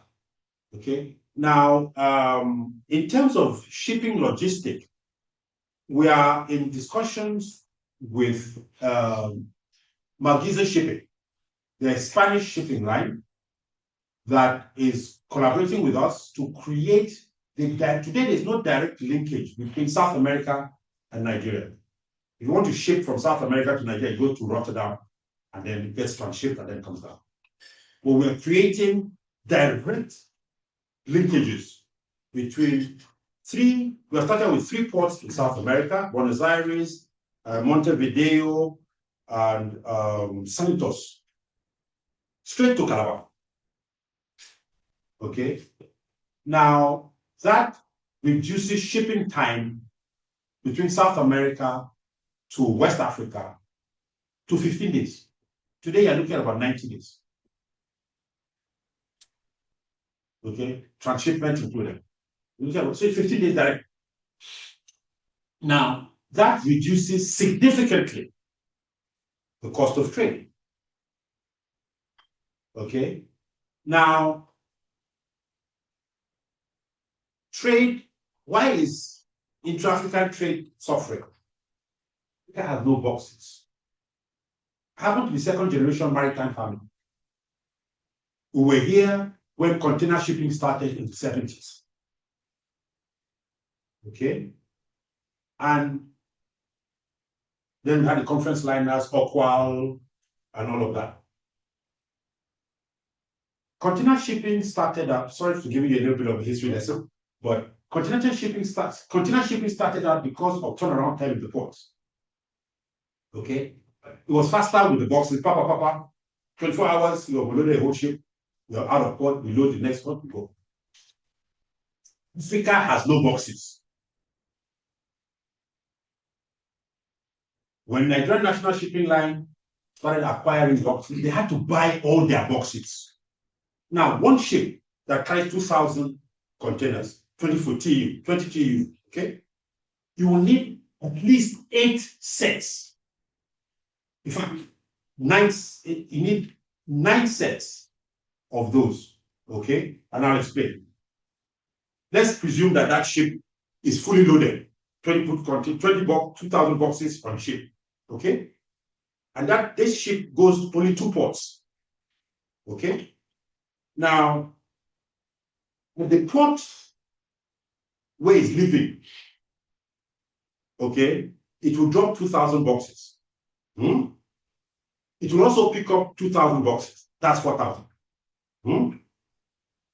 At the port where it's going, should be 2,000 boxes waiting for it. 3 set. Now, in the country that is circulating within that country, one set of 2,000 boxes. Where is living circulating within that country, one set of 2,000 boxes, 5 sets. If you want to acquire a ship internationally, you put down 15% equity. The shipyard, through financing structures, that what we tell you is how Exim Bank of China financing shipping. I was to buy some ships, but anyway, that's story for another day. You put down 15%. Exim Bank of China finances 85%. Okay? Truth be told, the 85% of Exim Bank of China is not cash money to the shipyard. I'm talking about the new build.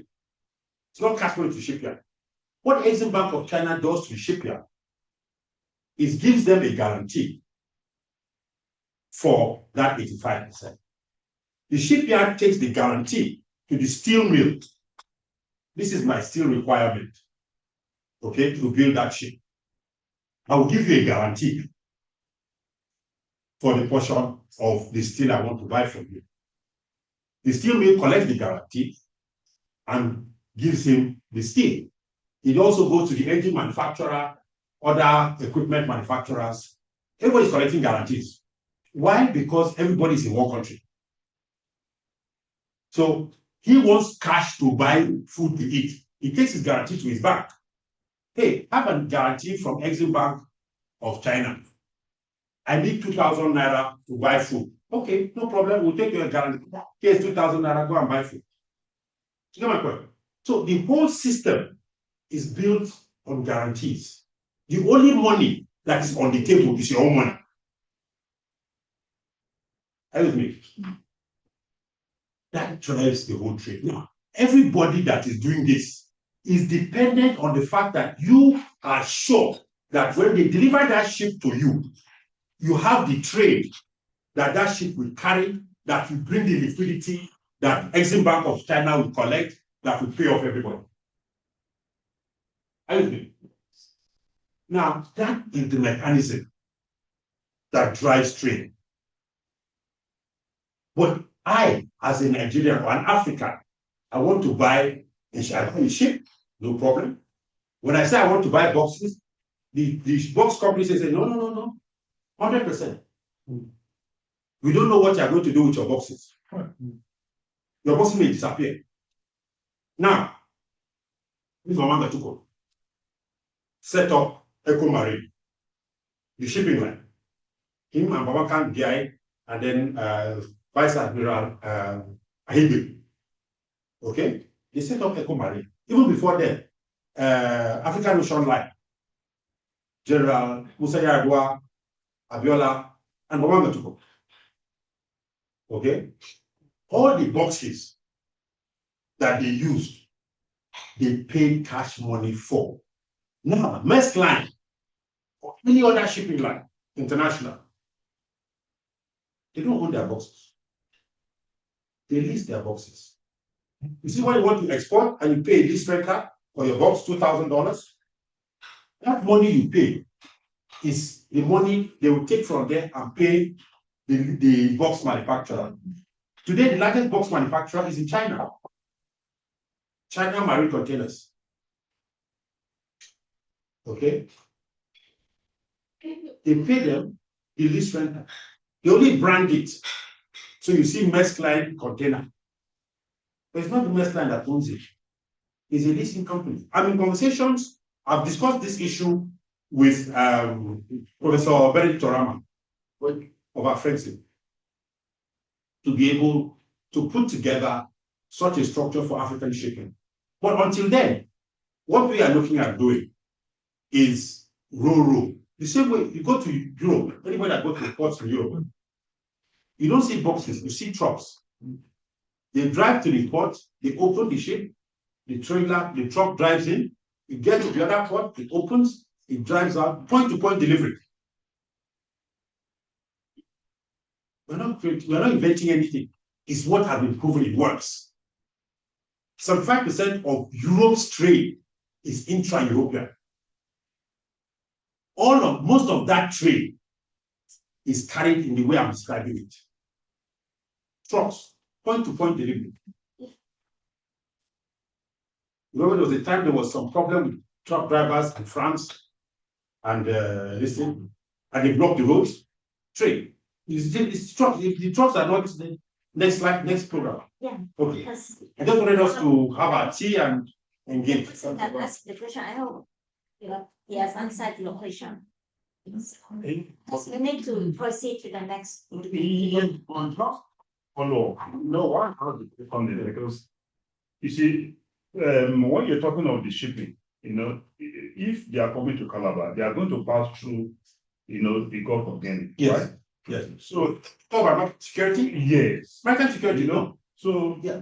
There is a structure. Now, there is a structure already that exists for maritime security in the Gulf of Guinea.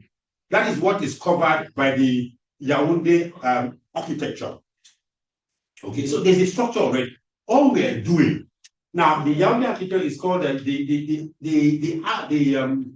platform is called YARIS. The security architectural platform is called YARIS. All we are going to be doing as Calabar and Gulf of Guinea is plugging into YARIS. Because YARIS has a response mechanism, it has everything already, it's set. All we are doing is plugging in as private sector. Now, as private sector, we cannot plug into YARIS without passing through Nigeria. We cannot go to YARIS directly, and say, here, Calabar, we want to. No.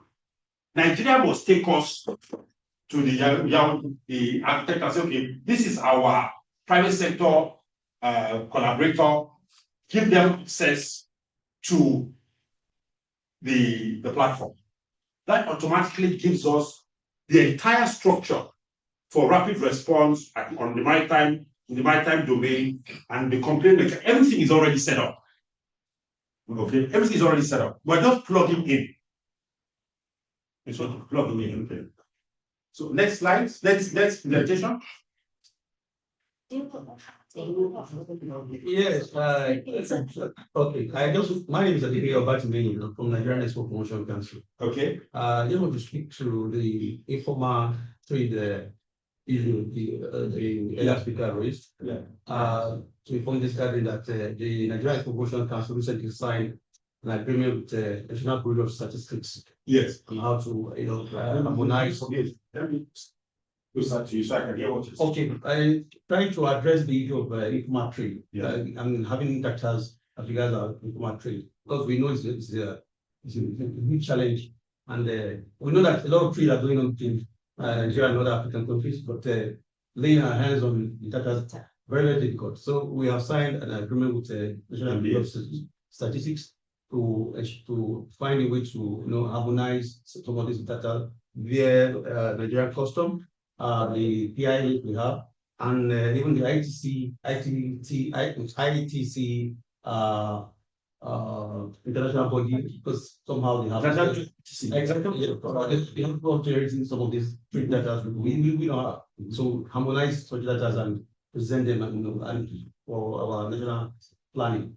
Okay. So again, I think on the issue of South America trade corridor, I think it is key if private sectors can explore the Carbon Trade Act now. I think you're an expert in that aspect from hearing from you. I think what they need to do is explore the viability of that route.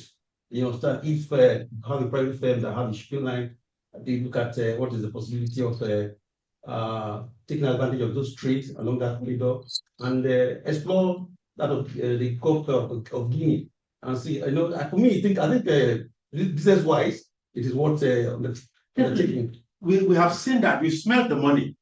Very simply put, we've smelled the money, and that is why we're doing what we're doing. Okay, so in terms of the possibilities, and please, in addition, again, such companies can as well partner with other shipping lines. So I have seen shipping lines, carrying not just that container alone, the network and other shipping lines. I'll explain it. Economic of scales. I hear you, but I want to give you a live example. Okay. One of the reasons why Eco Marine failed. Echo Marine wanted to do port-to-port calls. That's how they started out.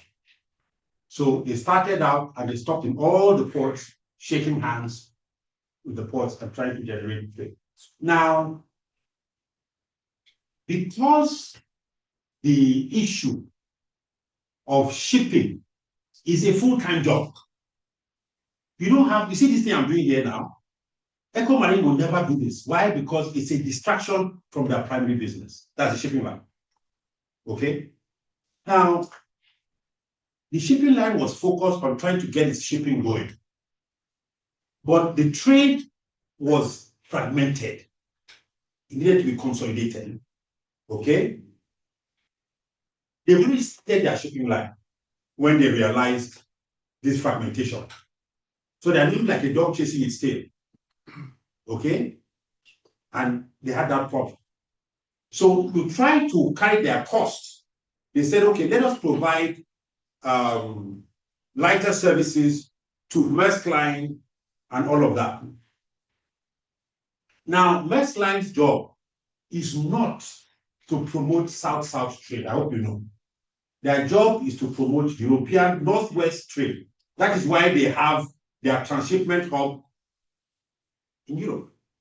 So every trade anywhere they carry, you come there, and then you go to where you're going. You are paying for the cost of that transshipment. Now, when Maersk says, please take containers from Lagos to Tema, it's because they have goods in Tema they want to pick, but they don't want to be bothered with putting their ship to do that work. So they give you the work to do. Now, because it is irregular and your ship costs are every day, every minute, every second, you will always find huge gaps in your cash flow. Huge gaps in your cash flow. Now, those huge gaps put you into a distressed state. You are pursuing, trying to find money to fill those gaps. Because you have tried to find money to fill those gaps, you do not have regularity. Shipping is built on predictability, on regularity. I need to know that on the 15th of August, the ship will leave from here to go there. And on the 20th of August, the ship will leave from there to come here. Regularly. But when we start doing that collaboration with Western shipping lines, they will scatter your schedule. You become unreliable, unpredictable, you will fail. Echo Marine is a classic. Are you satisfied? Yeah, I'm just mind blowing. Thank you. That was all protocol. Yeah, that's my name is Orion. I represent the culture. Come Chamber of Commerce. Sorry, Ecom Chamber of Commerce. Oh, beautiful. Welcome. I've been hearing shipping, so they don't really have the ocean or have the land for us. Somehow find yourself to other places from other channels. But for this maritime thing, and the journalistic one I cover aviation, almost of transportation, railway. So I don't know from what you said here. I don't know the involvement of NIMASA, NIWA, in fact, the Ministry of the Marine and Blue Economy. Are they involved in all these things? Because now that it has been created, the policies that will make this thing work, they'll have a lot of input to make. So specifically NIMASA talked about safety and so on. The small water business, NIWA, the inland waterways, this people, and the ministry carry them along. Now, we move goods. Think of moving goods, think of moving people.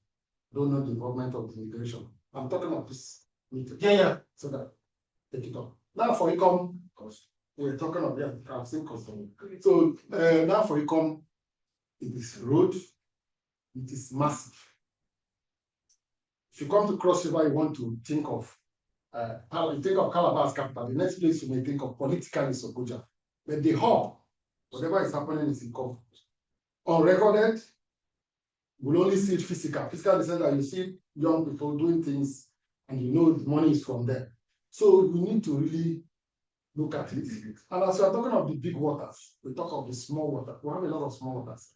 I'm getting this knowledge from Bangladesh, whose massive area is more water than land. And they are into shipbuilding today. They started from building small boats.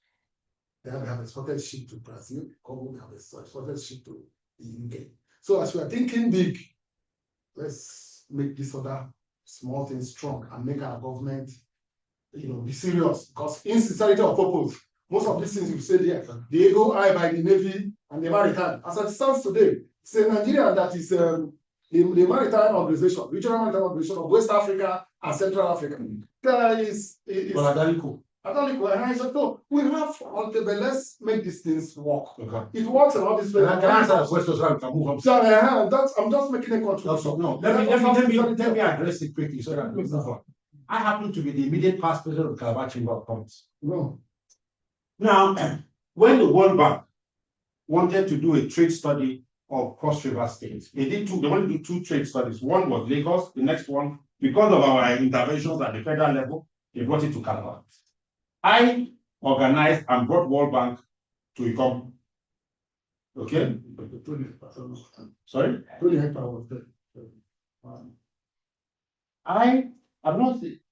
David mobilized and brought World Bank to Ecom.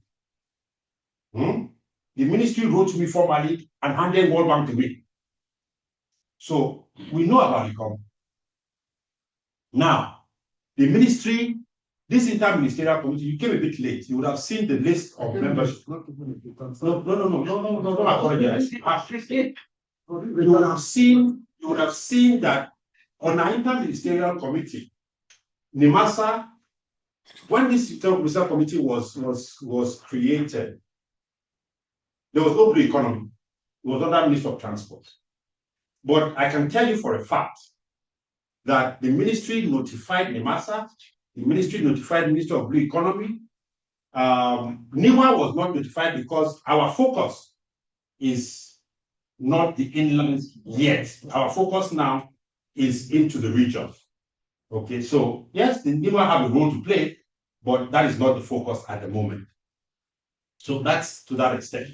Now, so what else was the other contribution? So all of those things have been covered.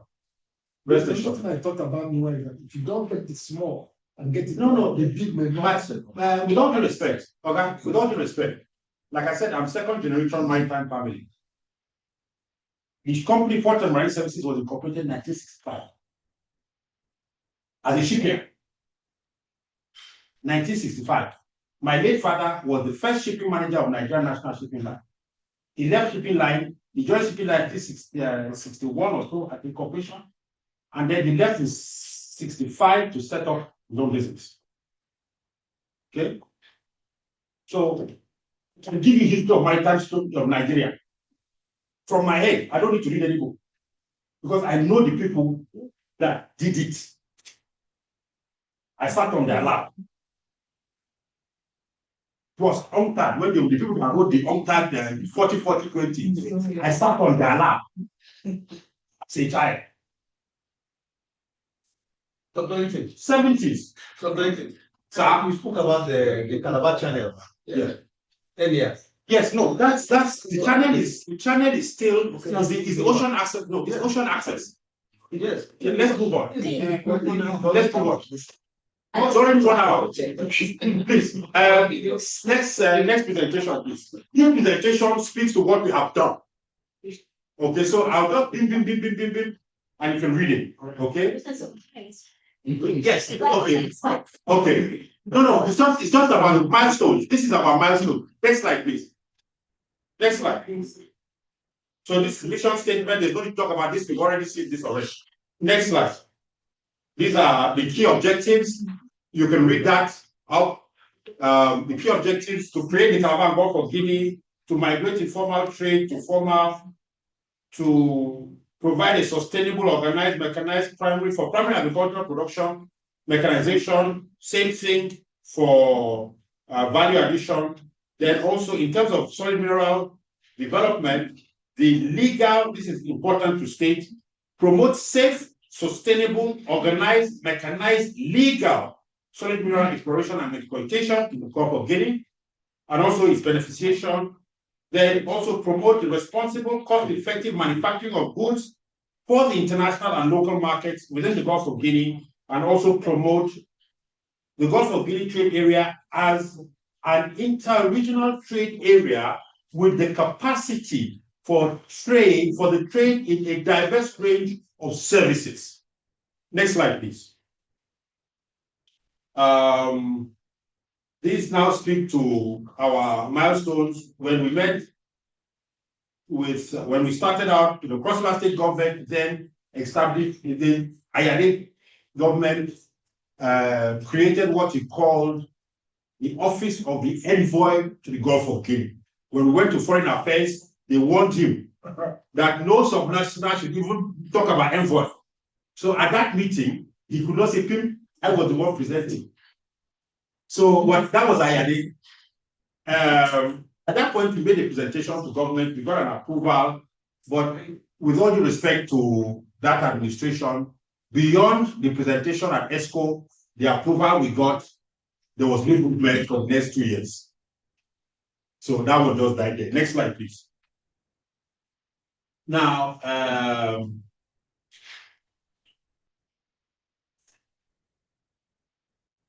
so these are speaking to the issues. Now, this slide speaks to when the, which slide is it?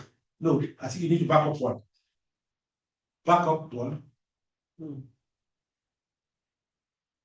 Yeah, on the 11th of March, that's it. Now, this slide speaks to the support that we got from Ambassador Nuhu, who provided us a lot of support with the ECOWAS Commission. We had a meeting with him and progressed. Ambassador Nuhu actually positioned to bring all the ECOWAS ambassadors and permanent representatives to Calabar for a retreat, to use that opportunity to speak to this issue. He wrote to our governor then, Governor Ayade, entered voicemail. And I leave it there. Okay? Ambassador Nuhu has been exceptional. Exceptional. Anywhere, anytime I will say it. Exceptional. He has truly represented the interest of the country in the wider forum. Truly. So that's on that score. Now, after that, we met with the minister sent a team to come in, looked at Calabar the first time. They gave a report. After that, we met with the minister. I've spoken to this earlier, on the 2nd of April, 2nd of August 2021, where this issue of creating this interministerial was then muted. And it went on. On the 25th of January, next slide, please. 25th of January 2022, the inauguration took place. We've seen our terms of reference. Next slide, please. These are the members. Next slide. Yeah, these are the members. We know ourselves. This is speaking to the Afrexim. Next slide. This is speaking to the Afrexim situation. We've addressed that. Next slide. And okay, yeah, someone was talking about Sao Tome and Principe and all of that. Yes, we have engaged. I've engaged with the Charge d'Affaires of Sao Tome and Principe. I've engaged with the Consulate of Equatorial Guinea in Calabar. I've engaged with the Consulate of the Cameroons in Calabar. Actually, this interministerial committee is supposed to pay a visit to Cameroon. We have that approval already, to speak to the issues of that collaboration. So these are things that have been done. So this particular presentation is just speaking to what we have done between 2022 and now, so that everybody's on the same page. Next slide, please. This speaks to, okay, this speaks to the minister speaking about, next slide. Yeah, this one. This is where the minister gave the approval for us to, sorry? No, backward, sorry, back, well, number 7, let's go to number 7 first, back, okay, no, forward. 7, yes. Then this speaks to the affecting issues. Next slide. Yeah, this one now speaks to where the minister now gave approvals for our. Okay, the minister actually wrote. The minister, in trying to push this matter with Cross River State, the then minister wrote to Ayade, telling him that this is a critical project, get on board. Voicemail. He also wrote, because Cross River State, Tinapa, like Alhaji was talking about, Tinapa had issues with AMCON. We were in position to step in. The honorable minister wrote to AMCON that, look, oh, these guys are coming, and the project is something viable, support. But we needed Cross River State to be on board with us before we could talk to AMCON. Voicemail. Next slide.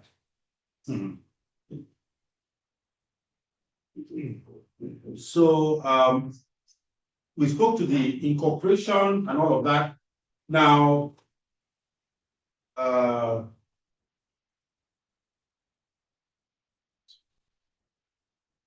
on the 3rd of July, I went, tried to get Cross River State. Sorry, before then, on the 2nd of July, I met with the MD of MPA, then Mr. Bello Koko. No, sorry, yeah, Bello Koko, yeah, before I left. This was 2nd of July, 2022.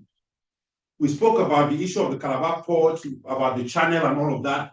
That's captured in there. You can read it up later. He appointed, in fact, MPA actually gave us 2 liaison officers. One was the GM in his office, then was Ayo Dorowaye, and then the second was the port manager of Calabar, was also our liaison officer at the local level.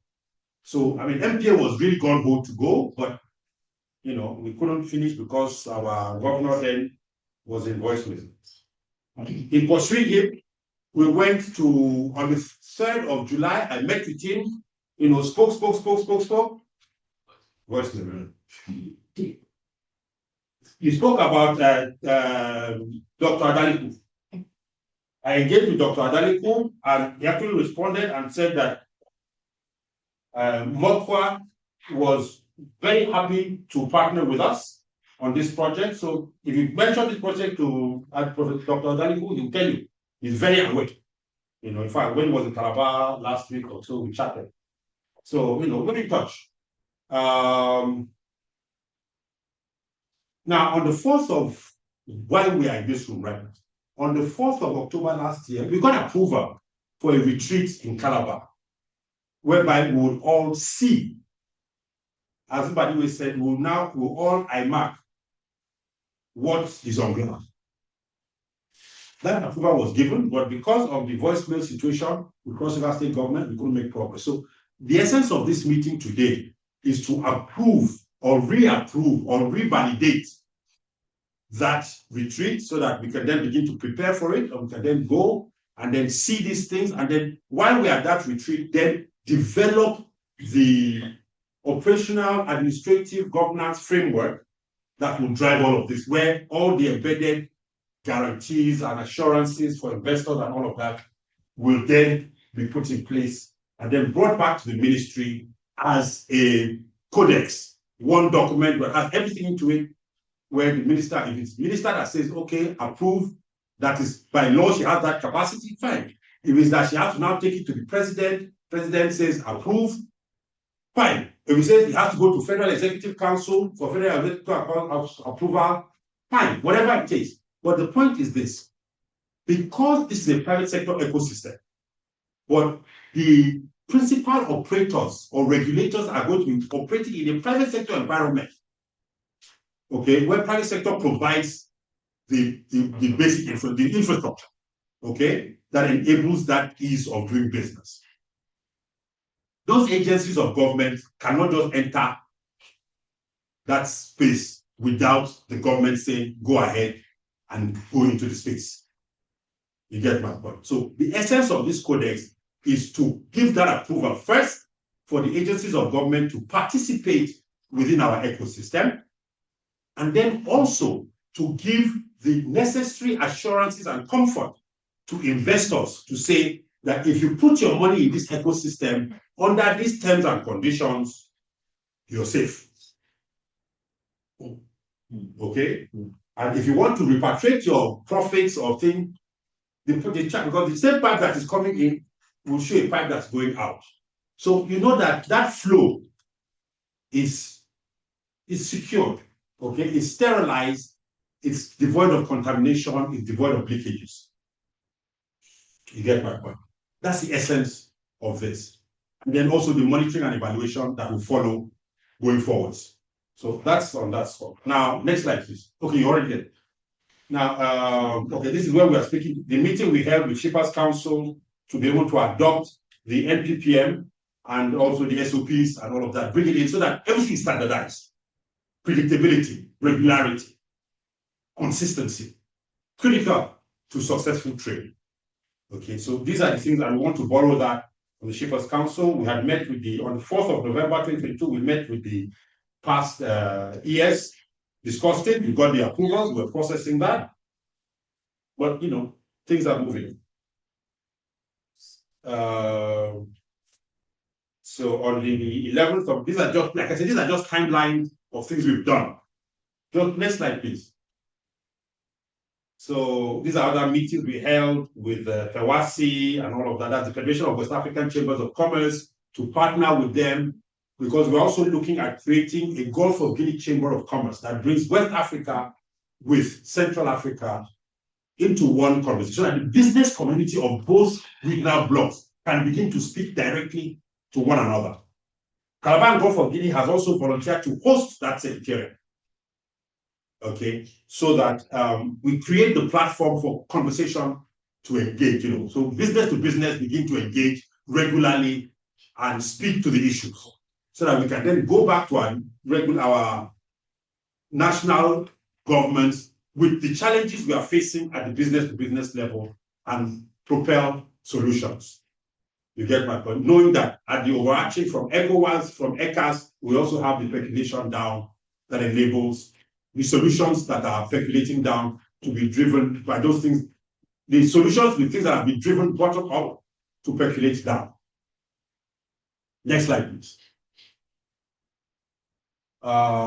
Here we're speaking to, okay, this is where we spoke with the Attorney General, the immediate partner during Ayade's time. We tried to get the government moving, met with the Attorney General, but, you know, like I said, voice print. Same thing with Songhai then. Then we also met we spoke with this, our engagement with UNHCR. Started our first formal meeting was on the 13th of March 2023, where we began to discuss how to work together to empower, okay, and put into productive capacity the internally displaced persons. Happened to attend the first, what they call the the private sector engagement for refugees in Kigali in 2021, December, where it was in Kigali that they told me that as at that point in time, we had 79,000 refugees resident in Cross River State, Cameroonians, principally, doing nothing, sitting in a camp. That is trouble waiting to happen. Yes. Great. As a chair, can I guide you on this? Please. Please, just go straight to the points, the updated issues. Don't go back and start telling the history. Okay. Just go the updated issue, because everybody here, most of us are experts here. We just want to hear what is your updates on this issue, so that they will go back to their respective agencies, MPAs, and come back maybe during the next meeting and say, this is the position of the committee. Because at the end of it, we are going to establish a committee on this, so that all the working groups on such committees will come back and tell us this is it. And then all this will be harmonized and see the way forward. Thank you. So can I guide you on this? So now this speaks to the UNHCR issues. Next slide, please. This next slide. Now, this speaks to our engagement with the various consulates and all of that. Like I said, this will be shared, so you have copies to go through at your convenience. Next slide, please. This also speaks to the response of the Cameroon consulate to us, speaking to the issue of the invitation to visit and engage with the Cameroonian government on this issue of bilateral trade. Next slide, please. This speaks to, okay, Poladalico and all of that. This speaks to that.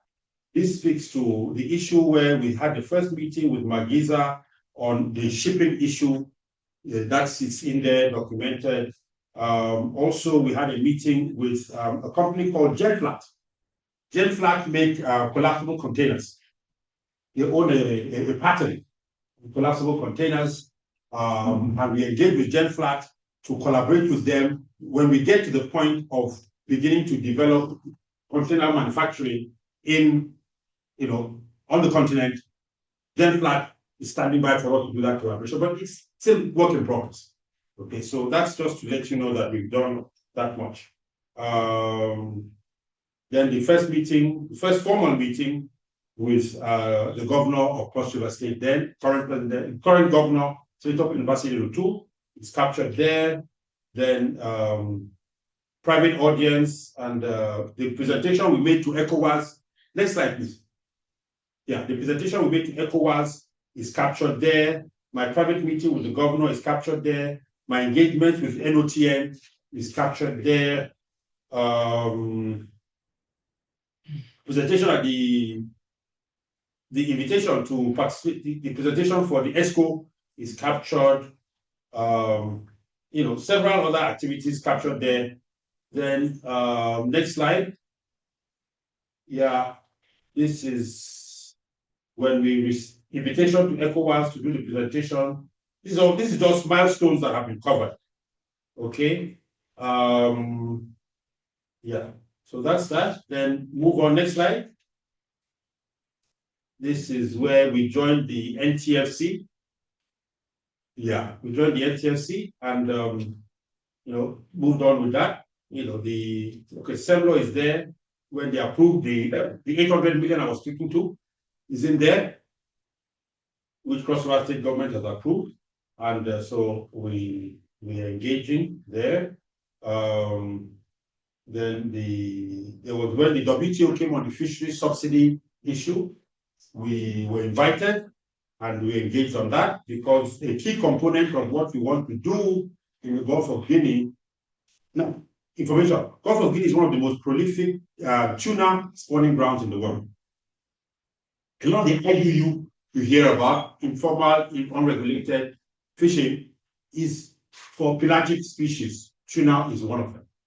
Okay, so we're looking to, get into that space, and also there is a program to do a fish stock study. Part of what we want to do. Okay, that's what I said. So that's that. These are where. Next slide.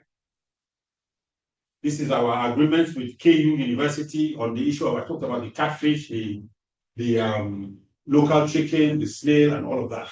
That's spoken to in there. So, and the other activities in Cross River State, the issues of the hospitality, Ambassador Mwaka seal engagements, that's also captured in here. Next slide. A few things that we've discussed with the Cross River State Bureau for Public-Private Enterprise, and all of that is captured in there. NICET, our collaboration with NICET is captured in there. Next slide. Our engagement with UNHCR, our engagements with the South Americans, the South-South trade issues is captured there. And the various commodities we're looking to work with them on. Like I said, we're looking at creating a import substitution plan and starting out with address food inflation, starting out by bringing in goods, but rapidly transitioning to local production at the same price point. Now, because Argentina is extremely efficient in their production, okay, they have a clear price point in terms of, like I said, in Argentina, meat is cheaper than water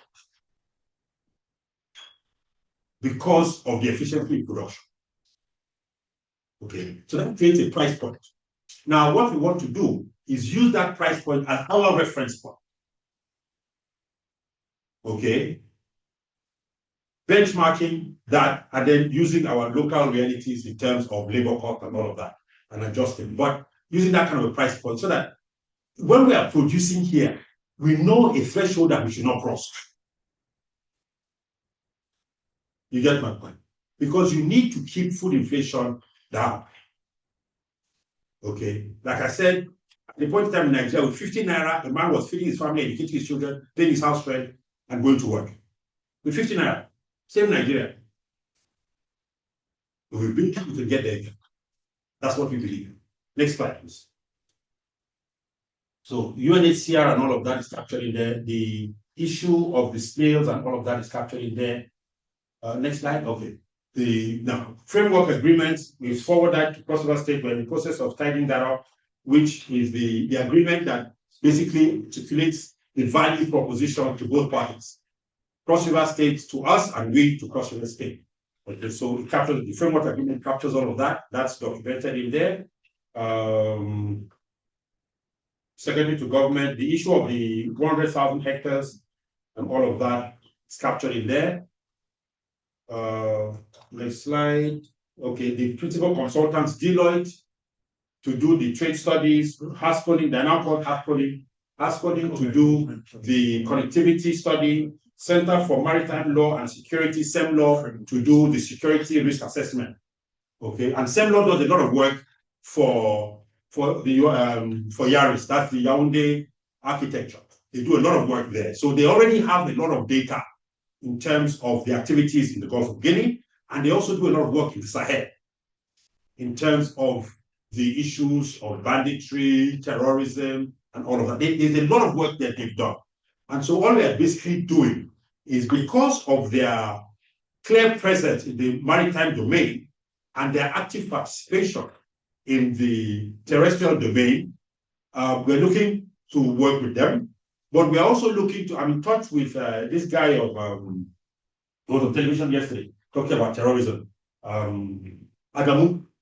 I'm in touch with Adamu, and SEMLAW will be collaborating with him because he has done a lot of work in the Sahel, especially Nigeria's end of the Sahel.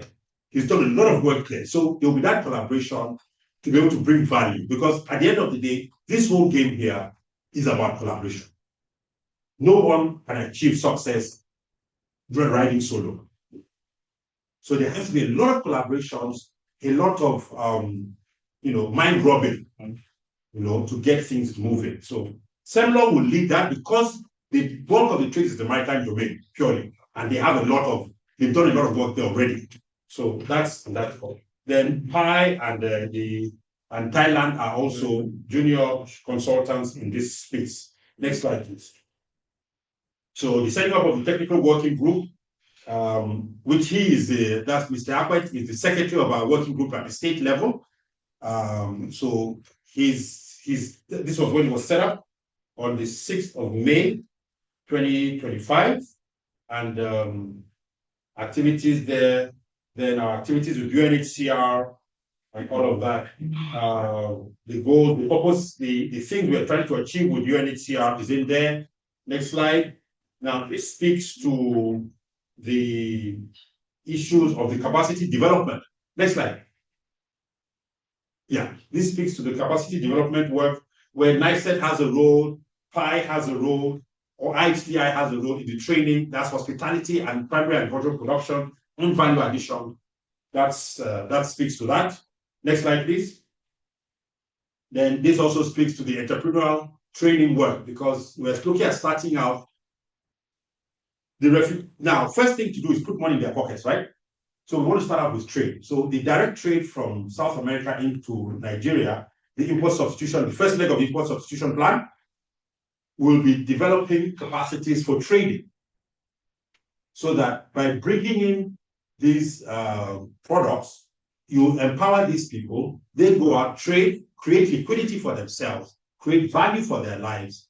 And that's all of this is underpinned by a guarantee from UNHCR. Business people, we are not a charity organization, so we have to secure our money. Okay, so UNHCR provides an underpinning guarantee, which enables us to then release goods to the refugees. Cross River State does the same for its citizens, and we release goods to them. They trade out. There's microfinance banks tied in. There's everybody else tied in that ensures that that money flow is sustained and is guaranteed and sustainable, so that the system can sustain itself. That's on that score. Next slide is still on the issue of UNHCR and all of that. Then on the 15th of July this year, we signed, we signed a memorandum of understanding with GAIN, the Global Alliance for Improved Nutrition. So GAIN is working with us in terms of capacity development, in terms of ensuring that the primary agricultural produce that comes out meets nutritional standards, globally acceptable nutritional standards, and the methodologies that are deployed are also in alignment with human rights. There's no abuse of persons. There's no, none of that. So everybody is pretty kosher and things move smoothly. Next slide. Thank you very much.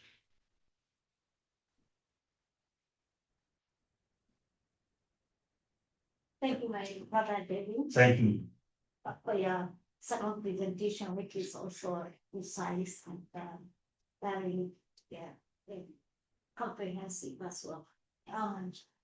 So with this, now we have heard in the presentations issues like there are so many there. I think there are so many issues like I went for Information Society of Nigeria training. They did that emotional training, so I was invited as the online people. Please, can you send your questions so that we will discuss it here on the floor with you. Hello? Anyone online, if you have a question, can you identify by raising your hand or you want to add to what the presenter said? Identify by raising your hand on your system, please.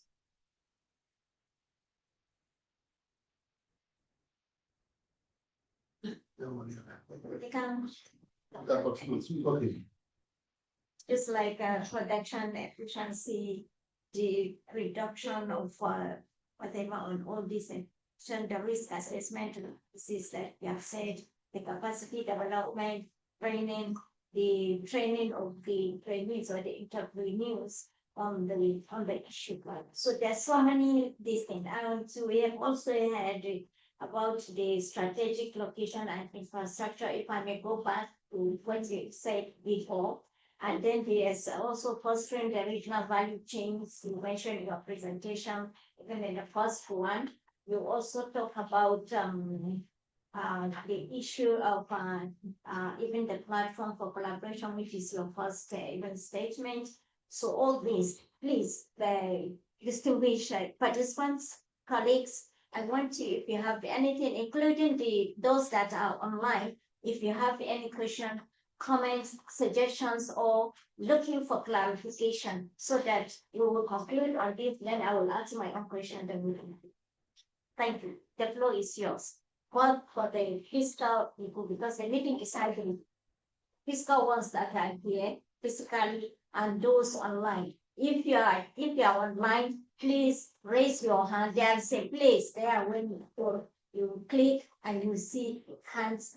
Then you click on it, it will show that you want to speak. Then the chair will give you the floor to ask your questions. Thank you so much. Yes. Good afternoon once again. Henry Wangoma, Coaching Development Station. I again picked from what you said about the model of guarantees currently in operation in China, especially regarding shipbuilding. And I'm very sure the same thing would apply to other segments, because we had a similar experience in a position of mobile assets, okay, the trucks. The question is, when you have a regional value chain, in other words, it's not within one geography, okay? Say in what you want to establish now, bauxite comes from Guinea, goes to Alstom, aluminum is made, okay? Aluminium goes to Tower Aluminium, wherever they're located. Pots and pans are made. Yeah. Okay. Or some other kind of complex equipment made. And you're supposed to ship this thing to service the markets in South Africa.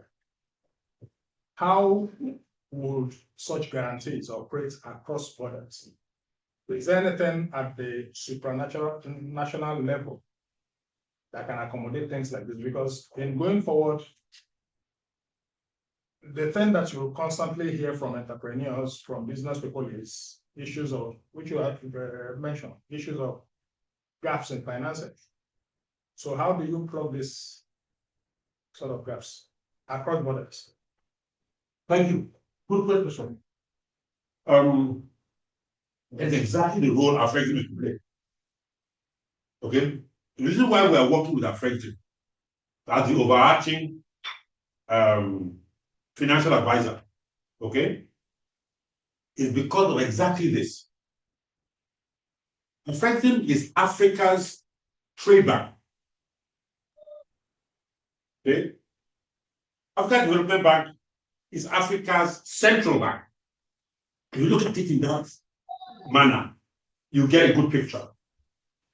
Now, a South African company wants to buy aluminium from Ascom, in Eket, Ascom wants to buy bauxite or the aluminium, aluminum, let's just say aluminum, okay, from Guinea. The factory that produces the alumina in Guinea needs to buy the bauxite from a mine in Guinea. Okay? So, what happens basically is the South African company that wants to buy the aluminum from Ascom issues a letter of credit, let's say, okay, to Ascom. Okay? Ascom says to Calabar Gulf of Guinea, hey, we have this transaction, let's collaborate on it. Okay? Calabar Gulf of Guinea says to Ascom, extend your letter of credit to us. Okay? So there is a attachment and it comes to us. Okay? There are banks that receive that letter of credit for us, whether in Nigeria or Affective itself, receive the letter of credit. We then go to these other agencies and enter agreements with them, whether it's somebody say they don't want letter of credit, they want cash. Okay? So our investors, because we have a collateral, which is the letter of credit, our investors say, okay, we will finance this transaction, knowing that there's a collateral, which is the letter of credit that wants to deliver. Okay? The whole cycle works. So our investors then release, let's say they need $100 million, okay, to acquire the bauxite. So our investors, through an instrument issued by Affective, make the investment of $100 million, which we then pay to the mine. The mine then delivers the bauxite to the alumina producer. Okay, the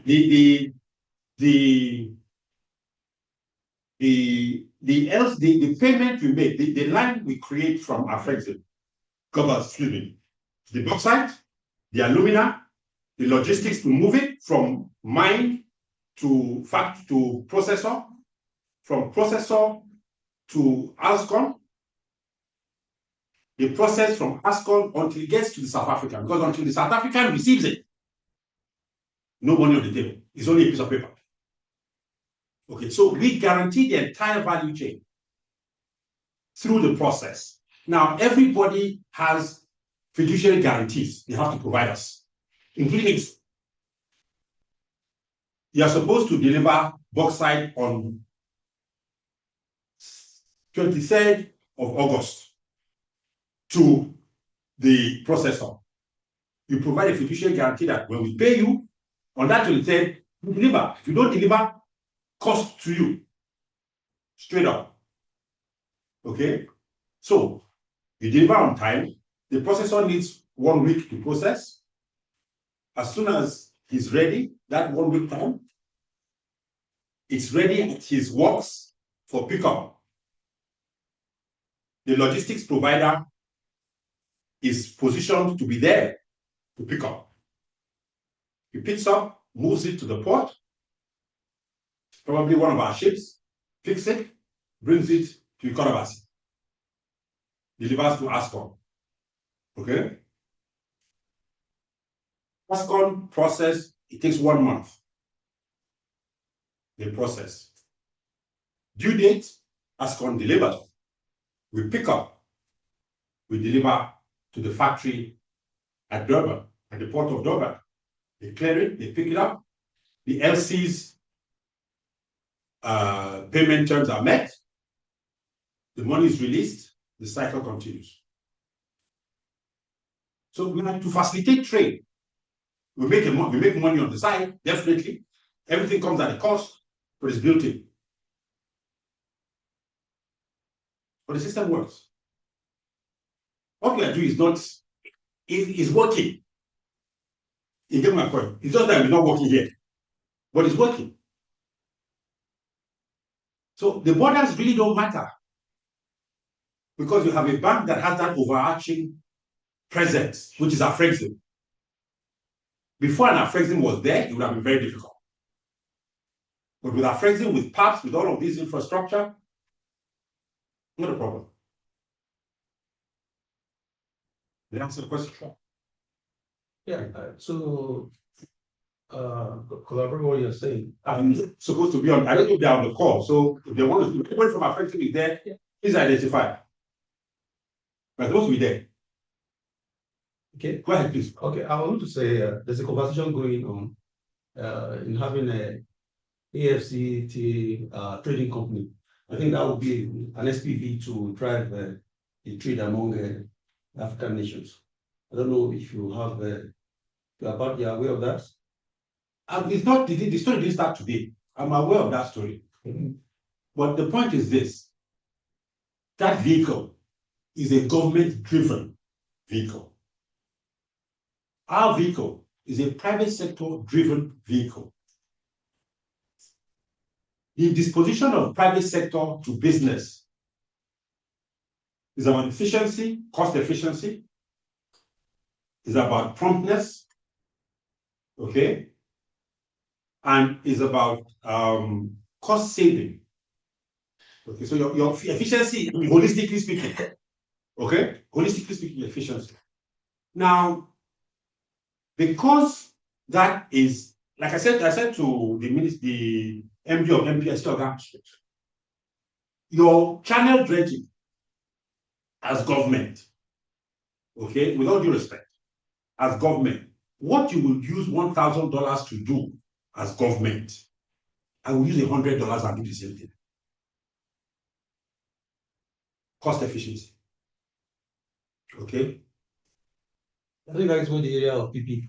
I mean, no. This is some form of a PPP anyway. Yeah. But the point is this: cost efficiency. Now, and the bureaucracy that is required. The why is Afrexim far more nimble than African Development Bank? Because it is private sector focused. The private sector is by nature nimble. We are by nature nimble. Okay? Now, because we are nimble, we have a faster response time. Once you get involved in the bureaucracy, voicemail is very easy. You get my point? And that's what we want to avoid, because that is what has constricted Africa's trade. That bureaucracy. So we want to declutter it and enable that ease of doing business to take place. Because the business is there. The reason why people migrated to the informal sector was because of that clutter. but the cost of that migration is just too silly. Thank you. There is a chair here. So if you, somebody wants to talk before you, I will join. Sorry. Apologies. Follow the Chair. families. Thank you, Mr. Chairman. Presenter, Ida. Thank you. I'm here with Declan of the Nigerian Agriculture Production Service, Deputy Controller. My question is a harmful question, stroke, calling your attention and then creating an awareness that the private sector has. It's okay. Now, the question is this, or the issue is this. In terms of collaboration, Nigerian Agriculture Production Service is what grants carried along. Okay, that's okay. Okay, let me rephrase it. It's not in the true picture for this. It is. Okay. Let me explain. Okay. Excuse me. At the inauguration of the ministerial, Mr. Databa. Okay, Databa represented NAQS on this committee. I rest my case. Next question. Sorry, madam, very quickly.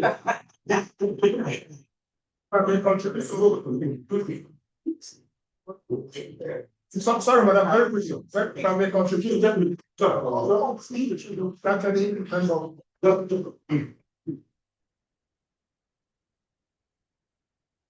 One thing that I think that I really implies is the fact that reductions in shipping Cost. yeah, across the regions, like South America. That sounds very good because that is what we have also trying to encourage. So I don't know, do you have, okay, sorry, what I'm happy about what I've said has to do with the shipping schedule, shipping routes, cutting down shipping times, from one region to another. Because that's the challenge we have already. I'm sure you know that. So I'm happy with that. You're specific with the ports, maybe as a start. As a start. I was just wondering, are they going to just direct calls, or are they pushing for the transit calls, other port calls, other port calls are still going to be there? No, we talked about from 90 days to South America. So I'm just looking at how that works. So if you're going to start talking about other port calls, in the 15 days they'll realizable. But then 90 days is hugely significant. So it's good. It's something you like, and of course I'm sure from there we can take it, we can replicate it. Then also you mentioned container management. So how that adds to the cost of shipping, quite rightly.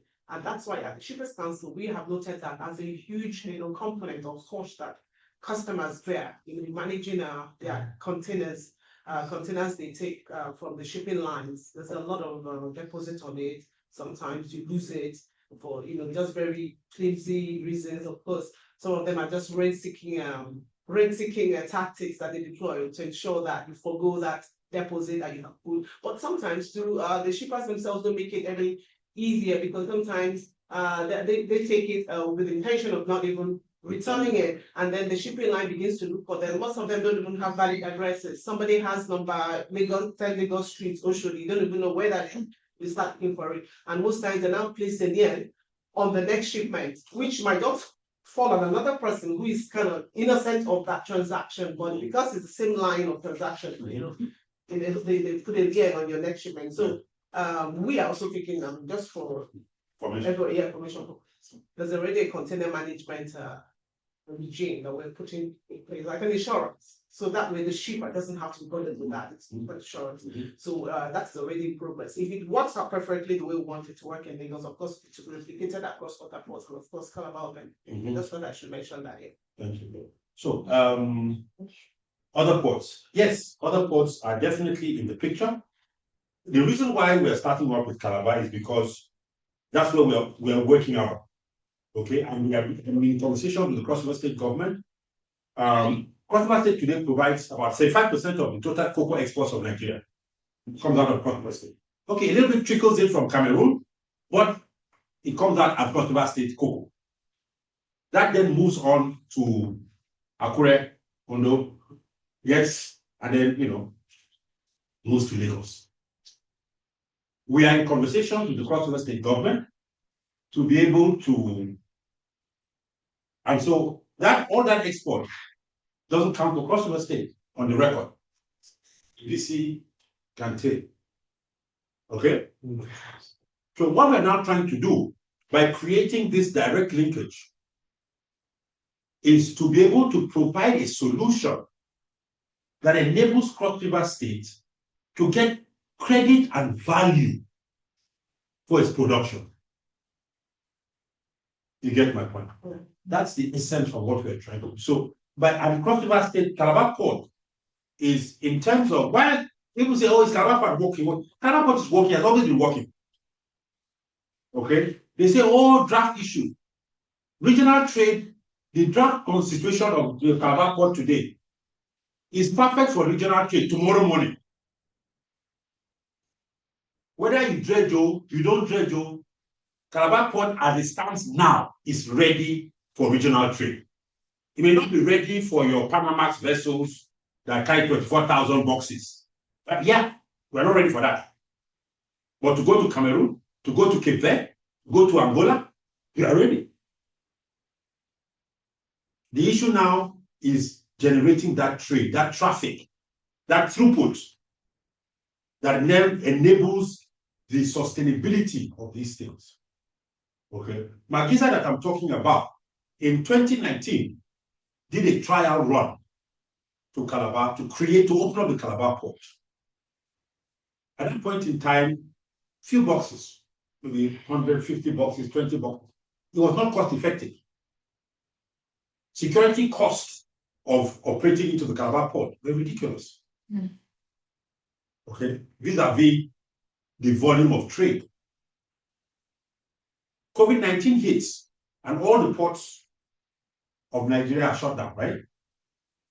I am proud to say I put a call across to the then ES of the Shippers Council, and the MD of Holbright represented me at that meeting. 2 ports were open because I had some ships coming, a ship that wanted to come in from Malabo, had cargo to deliver. 2 ports in Nigeria were open. Papa Keys, Calabar Port. We engineered it. The ship came in, delivered. The system is ready to work. It just needs you to step up. You get my point? Hassan Bello was your DG. I spoke to him. No problem. They called a meeting. The master, MPA, boom, boom, boom. Calabar Port was open. The ship came in, discharged, and left. COVID closed the thing, so the shipping line had to pull out. That's why they are telling them that, come, let's collaborate together. Let's prove to you that this thing can work. We are guaranteeing 60% of the cargo to the shipping line to get them interested. We are guaranteeing that we provide 60% of import cargo and about 80% export cargo. Those are the kind of underlying guarantees we are giving because we believe we are betting on what we are saying. Please. David, I listened to, my name is Ogo Egunam Chukwara from the AFCFTA office. And I've listened to the conversation. If you say AFCFTA, is it the National Coordination? Nigerian AFCFTA Coordination Office. I listened to the conversation, and we've had in the past some conversations around this. One of the things that has always bothered me, if you would, is the dimensioning of the volume of cargo that these investments are supposed to support. Because you did say you want it to be private sector led. If the government doesn't step in to develop some of these assets that will support the trade, especially when the volumes are not sufficient to bring in the private sector, how do you intend to drive up the volume of trade? That's one. The second thing is, do you have notice anchors, anchor exporters, anchor producers, anchor buyers that will define the corridors you intend to develop, where you intend to put the infrastructure and all that? If that's not in place, you're just shooting widely, right? And it's still government that will pick up that bill because the private sector won't spend money carelessly. The third is a question around aggregation. You need to develop that how, which means you need to know who is buying, who is selling, where it's coming from, what kind of cargo it is. That would determine what kind of vehicles you're providing. Instead, you're providing to move the things from point to point. Again, has that study, that work been done to give us around the room, say, Ministry of Trade, Transport, no, what will happen, wherever it works, this is where we need to put a feeder road. This is where we need to supply assets around security. This is where we need to do this, that, or the other. Those things need to be laid out. And I realize this is just an initial conversation, bringing in the parties, sharing the information. But I think there's still a need to drill down to the details. So that at the end of the day, when we're feeding our principles, I mean, the numbers, there's something to support the participation, the investment, and the work that needs to be done, because quite a lot of work needs to be done. True. I think there's also another question. I thought I should take these three, then we take just one more. Just one. Okay, so I don't forget the question. Okay, just one more. The fourth thing is about the partners. Now, I saw your list. There are a lot of Nigerian government agencies and the rest. I mean, the ones that were listed on the presentation. If you're dealing with countries within the sub-region, don't you need to have partnership agreements with some of these countries to address some of the non-tariff barriers that arise when you begin to move cargo from one country to the other? Yes, there's an AFCFTA. Yes, we're dealing with tariffs, but there's still regulations, there's still protocols and the rest of it that will militate. If somebody, for instance, if you want to move a truck from Nigeria, put it on a vessel and take it to wherever. I get what you're saying. When it gets there, how does it go? Can I thank you. Please remind me if I forget any questions. No. Yes, for now, yes. First question was. I think it's a question of dimensioning the truck. Okay, first, Deloitte. Deloitte had to do that. Unfortunately, we came in a bit late. We have three principal consultants that are working with us. First, on dimensioning trade is Deloitte, the multilateral trade level. Deloitte are in the meeting. Okay. Deloitte are doing that. When that has been dimensioned, the logistic solution that matches that dimensioning is to be done by Haskoning. Okay? So Haskoning will then take the study done by Deloitte of the multilateral trade and then do the connectivity study. Okay? So if you want to move cocoa from Calabar to Angola, it's different if you want to move diamonds from Angola to Calabar. Okay? They require completely different logistical solutions. So all of that will be dimensioned by Haskoning. Okay? I'm sure you know Haskoning. I do, but please go on. Haskoning, in terms of maritime trade, Haskoning, you know Deloitte anyway. Haskoning, in terms of maritime trade, the #1 maritime trade consulting firm in the world. Okay, so they're going to do that connectivity study. Now, there is the Center for Maritime Law Security, Maritime Security and Law. It's a think tank based out of Accra, Ghana. That does a lot of work for the Yaoundé architecture. You know the Yaoundé architecture? You mentioned it. Okay. Now, they do a lot of work there in terms of studies, in terms of security, risk threat analysis, and all of that, So they're going to do the security risk assessment for the trade. So you first do your trade study, then on that trade study, you now overlay your logistics study, then on top of the logistics and trade study, you now do your security architectural risk assessment. Okay, now those will speak to the whole risk assessment, the whole trade ecosystem. Now, before you start spending money on all of that, you need to be sure, which is why we're starting out in Nigeria, you need to be sure that the investments that will follow after these studies are done will be safe and secure. So the Nigerian government, taking all these factors into consideration, must day one, in fact day zero, say, yeah, you can go ahead and do all of this. And when you are ready for investments, we have provided this blanket to safeguard anything. Okay. So that's the essence of this interministerial committee. Okay. Okay. To be able to, and there's supposed to be a retreat. We're going to have a retreat in Calabar. We're hoping to be able to do it in September, once approved here, whereby we'll all go through all of this, sit down for 7 days, and focus on all the possible. So Frexi will be there, Vetiva will be there, Providence Bank will be there, all Deloitte will be there, everybody will be in there. And we start talking about, because we are approaching this whole thing from a risk elimination perspective. First, articulate all the possible things that can go wrong. How do we solve them? Because once you've solved all your problems, solution is bread and butter. You don't need to be looking for solution. Just solve the problems. You get my point? So that's the approach. So it's a risk elimination approach to this whole thing. Okay?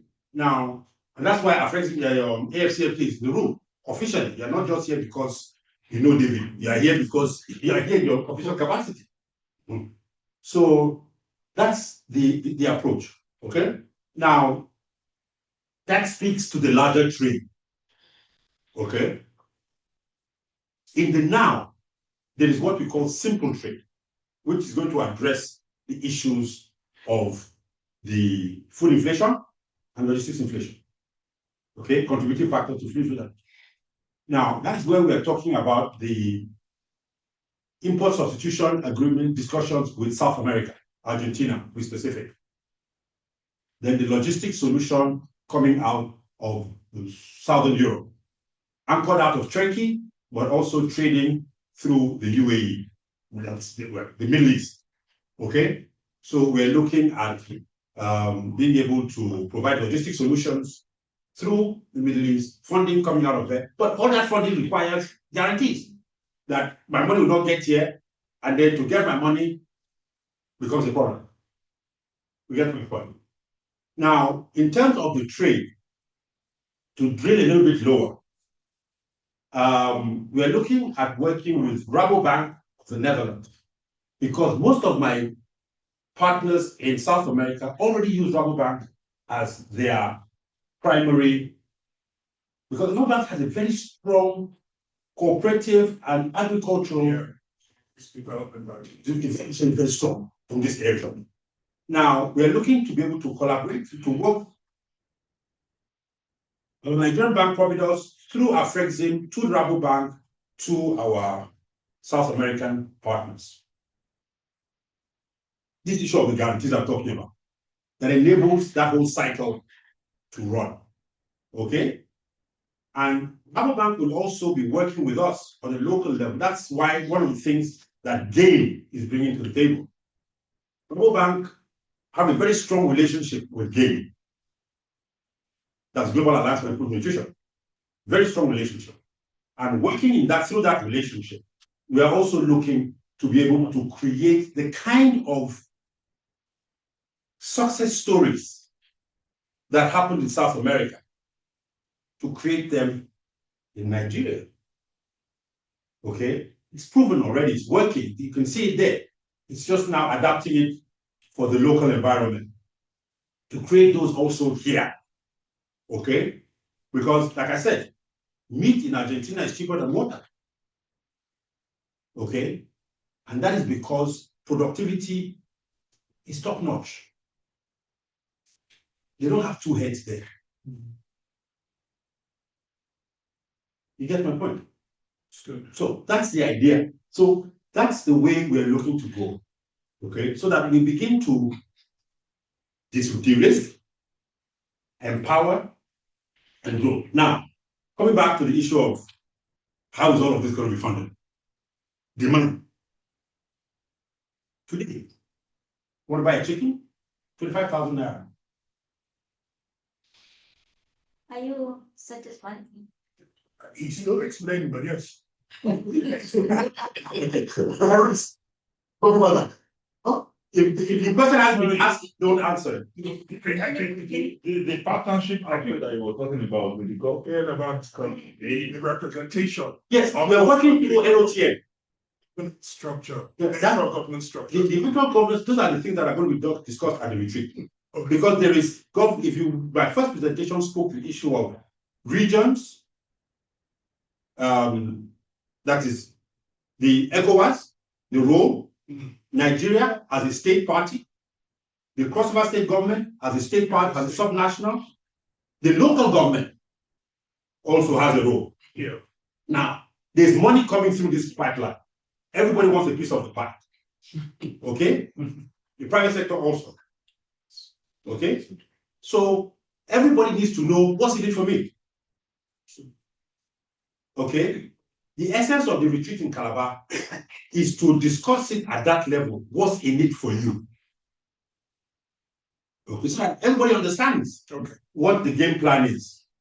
Okay? And everybody knows that, okay, $1 comes in, out of this $1, 10 cents is mine. And you know from day one. Okay? The video service providers, NICET, MACN, that are providing services, they know. Everybody knows that, look, this $1, have 10 cents. Is win-win. That's the idea. Okay, so the structure is clear to us. The essence of this meeting is after 2 years plus, everybody that was in this, like he said, NQS was not here. Well, NQS was here since 2022. But he didn't know. You get my point? Ditto most other agencies. So the essence of this is to bring everybody back on board, get everybody informed, so that going forwards, he will not say to me, NQS is not carried along. Actually, the DG is a member of the. I know. That's on another line. Anything. Don't spend much. No. Okay. Yeah, okay. Yeah, sure. Excuse me. Okay, please. Good afternoon, everyone. Good afternoon. My name is Zida Abubakar from National Automotive Design Engineer. As a senior planning officer. So I have an observation through your presentations. You mentioned about the looking at the possibility of inviting the Russians to come and establish steel industries, which I'm very happy about that, because our challenge is local content development for the automotive sector. And investing in the steel, it is what will fast track the automotive industry in Nigeria, because we are having challenging of local content, So go ahead, please. I'm listening to you. because they are being imported from other countries. But as a result of that still development, I think it will be easier the automotive industry in Nigeria.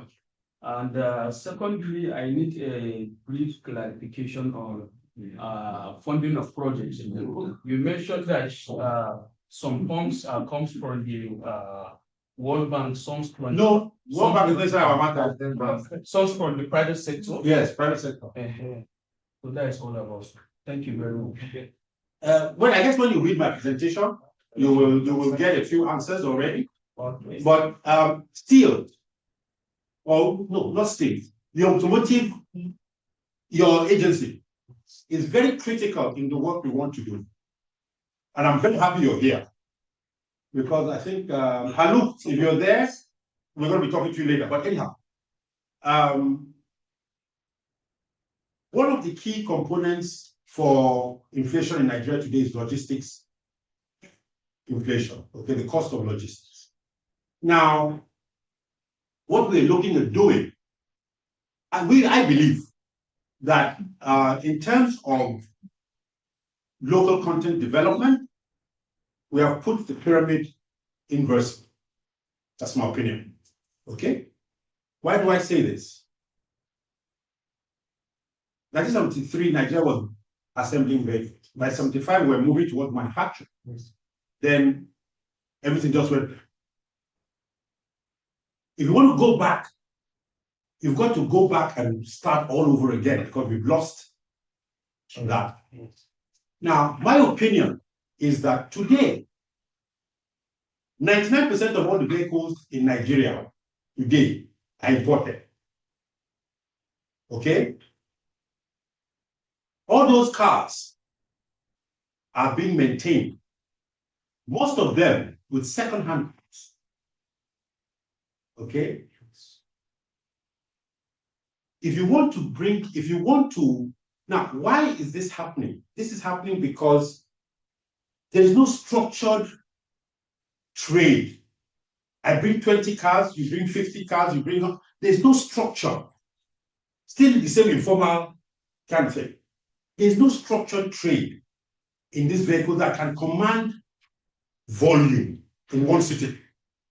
Okay? Calabar Gulf of Guinea, working through our partners, UAE and Turkey, we're looking to start out bringing in about 10 to 15, no, we're starting out with about 8,000 to 10,000 vehicles, trucks, saloon cars, bus pickups, vehicles. Okay. Now the idea here is this: second-hand, but you tie in OEMs, part manufacturers. Okay, to say, look, we're going to be moving in 10, 15,000 cars in a quarter. One single car, we have so much. In fact, there's a list they sent to me from Turkey, which we'll discuss later. So much of Mercedes, so much of VW, so much of Audi, so much of Steyr, blah, blah, blah, blah, blah. Now, spare part manufacturers can manufacture spare parts for Steyr that are unbranded, but they're new and they're tested. They have the certificate of quality. They're just not branded. Okay, so the idea here is, because we are bringing in volume, we begin to engage with an OEM, a spare part manufacturer, that look, we need you to work with us so that these second-hand vehicles we're bringing in have new parts, not Tokumbo parts. So, and then you guys have set up the workshops, the auto reg and all those kind of things. Auto test centers. Centers, exactly. Working with those auto test centers, we are able to say, okay, he is in Bauchi, he's bought a car from us. We provide him a leasing structure that enables him to pay 15%, just like a ship, 15%, and then 85% is funded, but he guarantees the insurance must 100% as comprehensive cover. Then the designated, since it's going to Bauchi, the designated repair facility that you guys know, he's introduced to them, he must take his car to that particular facility for maintenance. Now, because that facility knows that every 1 month he's coming for an oil change or spare parts change, he can stock his parts. You get my point? Yes. So he can stock his parts. Now, the OEM knows that there are 2,000 cars of my brand in Nigeria under one deal. Okay? So he knows that he has a clear market for spare parts supplies. Now, first he's going to start production in his own facility there. Okay? But there will be an embedded agreement that after 3, 4, 5 years, you have to locate some degree of production here. Now, once that happens, the mechanic already has the knowledge of how to repair this car. Okay? He goes for refreshers from time to time. Okay? But he has a guaranteed business here. With me, the insurance company is tied in. The OEM is guaranteed of a market. He has a car which is driving when he put down only 15%. The banking system is being oiled. Everybody wins. You get my point? It's not rocket science, it's happening. All we are saying is that let's not wait for government to solve this problem for us. We can solve this problem ourselves. You get my point? Thank you for, I'll share my card with you and I want to have a meeting with you tomorrow. Okay. Are you not seeing there is a challenge from international community that they don't want our economy to be productive? Forget that story. Can I say something? Please don't. I want to address that. Sorry, Aja. Oh, we're already behind schedule, but I'll just address the issue quickly. You see the Mediterranean crossing from Libya. If Europe has an opportunity to give you the Central Bank of Europe to stop that migration today, they will give you the money. Because that migration is tearing the economy to shreds. What we are doing, and that's why we are comfortable that we'll be able to raise the capital we require, is that we are offering Europe specifically an option to illegal migration. We're creating an opportunity here that will keep our people here, that will empower our people here, but create businesses for them there that is mutually beneficial to us. So that narrative that nobody wants you to grow is only in your mind.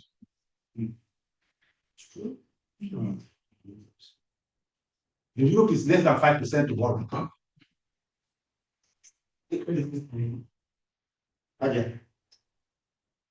Yeah, exactly. Thank you. Thank you so much. In the absence of no comments from the floor, can I? Wants to ask? Two people, please, go straight to the point. Straight to us. Go straight. Let me start genders and states. Let me start. Afternoon, everyone. I'm Dr. Sorry, I came in late. Except of the shape. I just wanted to know how this initiative is going to impact on our livestock development in Nigeria.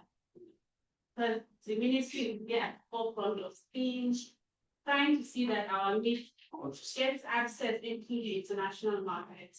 So how is this initiative going to impact especially the red meat sector for Nigeria? Thank you. So much people come.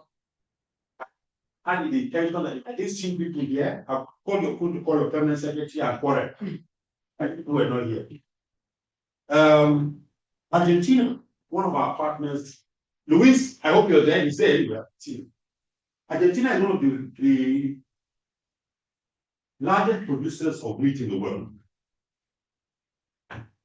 One of the study thought of this work of this interministerial to visit Argentina. I'm going to sign about 20 agreements in Argentina collaboration. One is on this issue of beef production. Okay. We already have discussions with Argentina about beef semen and then fertilizing here and then working with us to build our livestock in terms of its milk production. You know the issues today. In terms of its meat production. Okay. Luis is someone who has done quite a bit of work in this livestock area. And so, and he's both my arms in South America is Luis. So rest assured that the issue of proteins, holistically speaking now, is a big issue on our plate. Very big issue, and for which we are going to put a lot of money behind. Okay, you were not here when I said Cross River State government. Well, we've gotten approval from Cross River State to acquire up to 100,000 hectares of land in Cross River State. A good proportion of that land will be for ranching. Okay, and I'm talking about ruminants, cattle. Okay, so we're looking at today to move a truck of cows from the north to Calabar, spent close to about 3 million naira on the road. A cow that used to buy for 25,000 before is now 1 million, 1.2. And there's no meat on it. There's no meat on it. It's skin and bone. Believe me. There are some cows that look like goats. And that's it's a real problem. It's a real problem. So one of the things we're looking at addressing is this protein deficiency. Luis has actually done work on Nigeria's protein deficiency. He was one telling me what should be and what is. And Nigeria is hugely protein deficient. Hugely. This is something that we definitely is great. Because it's doable. These things are not rocket science. It's very doable. Thank you. Thank you. Next, Yeah, good afternoon. All. I'm Mr. Echepu Israel, Assistant Director in the Federal Ministry of Migration and Aerospace Development. thank you. Yes, I'm sorry I came with. Don't worry, don't apologize. But please, could you please explain the role of aviation industry? Definitely. Thank Thank you. Thank you for coming. Aviation, you are a key logistics corridor for what we want to do. The airport of Calabar, the Margaret Eco International Airport today, has no cargo handling facilities, zero. Okay? It's an international airport, designated. Okay?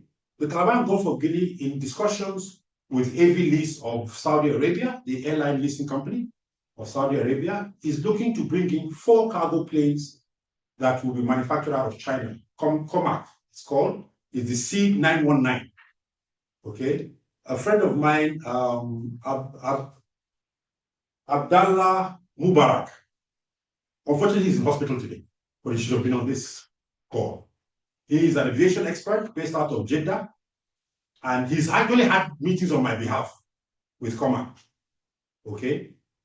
And so the idea here is that we're looking to be able to set up a cargo terminal in the Margaret Eco International Airport. I don't know if Peter Barkley is on the line. Peter is the guy who is helping us with the know-how to develop this cargo terminal in Calabar that is supposed to serve the region, okay, out of Calabar. Calabar Airport is 2.4 kilometers long, single runway, and that is all we need. A 737 will land perfectly in Calabar. 737 carries 25 kg payload. Okay, 25 tons, sorry, 25 tons payload. And that's a lot when you're talking about aviation. Okay, and 4 of those aircraft carry 100 tons. Now, if you're doing 2 aircraft doing from Calabar down to Luanda, Angola, 2 going up the way down to Cape Verde, okay, and doing those routes, you're moving quite a bit of cargo. On a regular basis, that's a lot.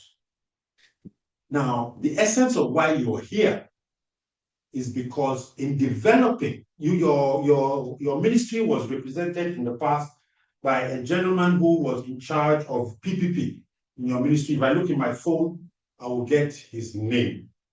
And I'll give his name later. It's just that I remember Databa very well, because I'm in touch with Databa regular.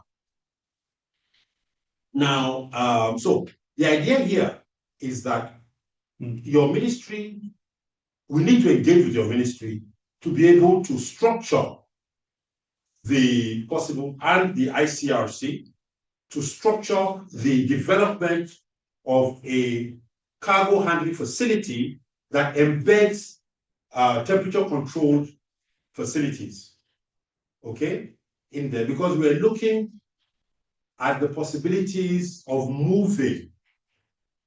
Donald Duke in his time set up the thing for pineapples, but it went belly up because there was no offtake. So you have people in Cross River State today that know how to cultivate pineapples, but have no market. Okay. Katia, unfortunately, I don't know if she, but Katia is working with us to be able to create markets for fresh fruits and vegetables in Europe. Okay, so that we can airlift directly from Calabar to Southern Europe, directly. Because of the runway, we have about a 5-hour endurance. But the airport of Uyo is 3.4 kilometers. The 747 can land there, no problem. Okay? Where we have further afield to travel, we can use the Uyo airport. Happen to come from Oron. Okay? The deputy governor of Akwa is my sister. Not blood sister, but you know, Nigerian sister. So, but I mean, we're familiar. And I have, during the time of Udom Emmanuel, I did a presentation on this thing to Akwa State for them to collaborate. Because my lineage bestrides both. My mother is Efik, my father is from Oron.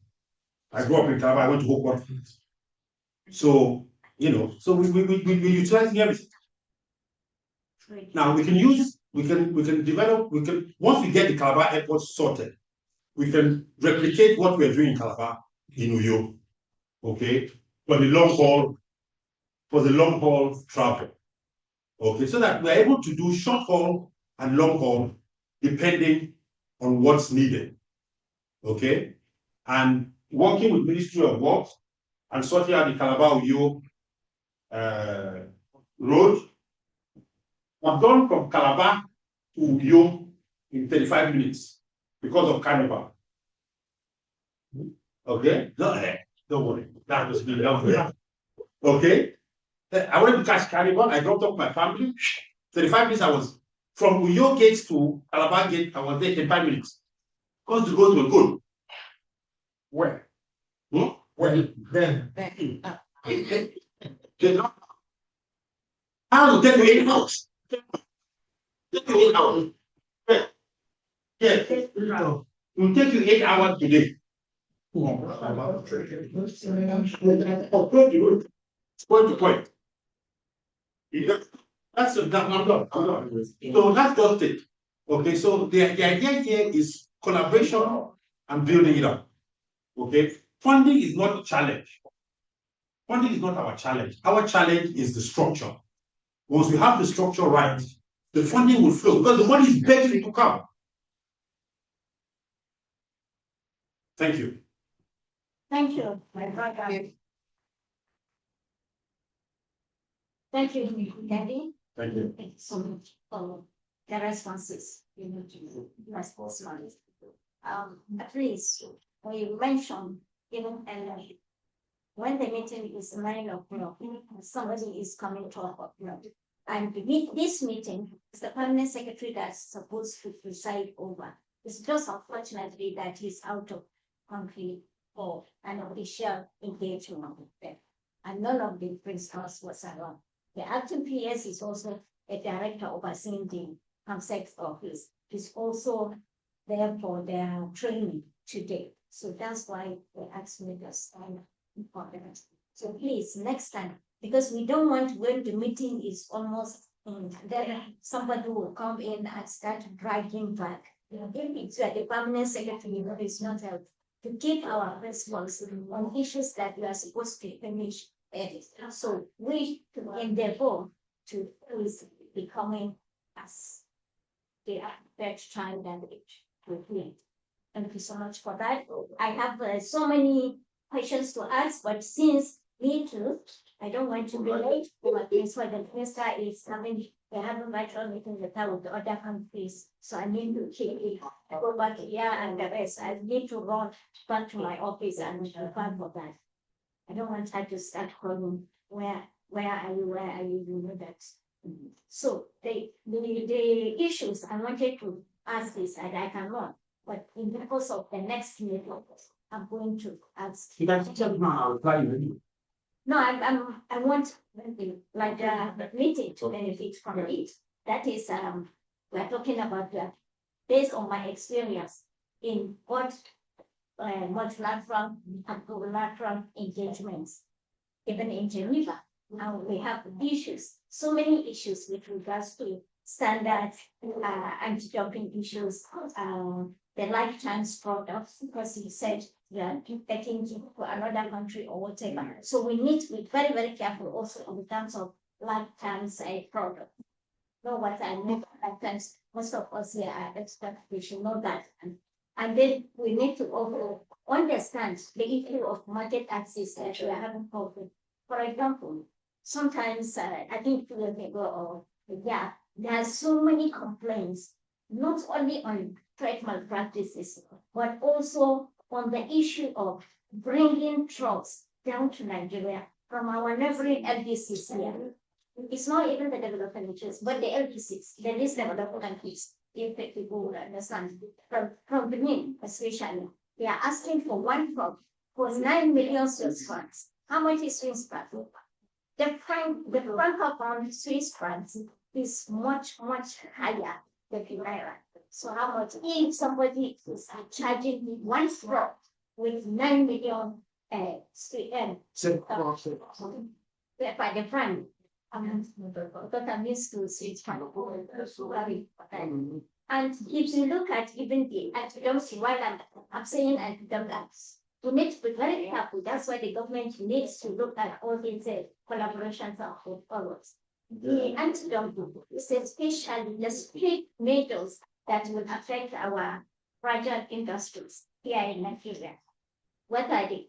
Because Nigeria cannot be a dumping ground while China is looking towards that. We say no, but we couldn't do what's supposed to, but we are trying our best. So because the fragile industry are the ones that suffer those issues. So we also look at all those issues. So when we go to the next level, I will launch my own this because I don't want to while I was going to get any PC, the chair did not permit you to do this.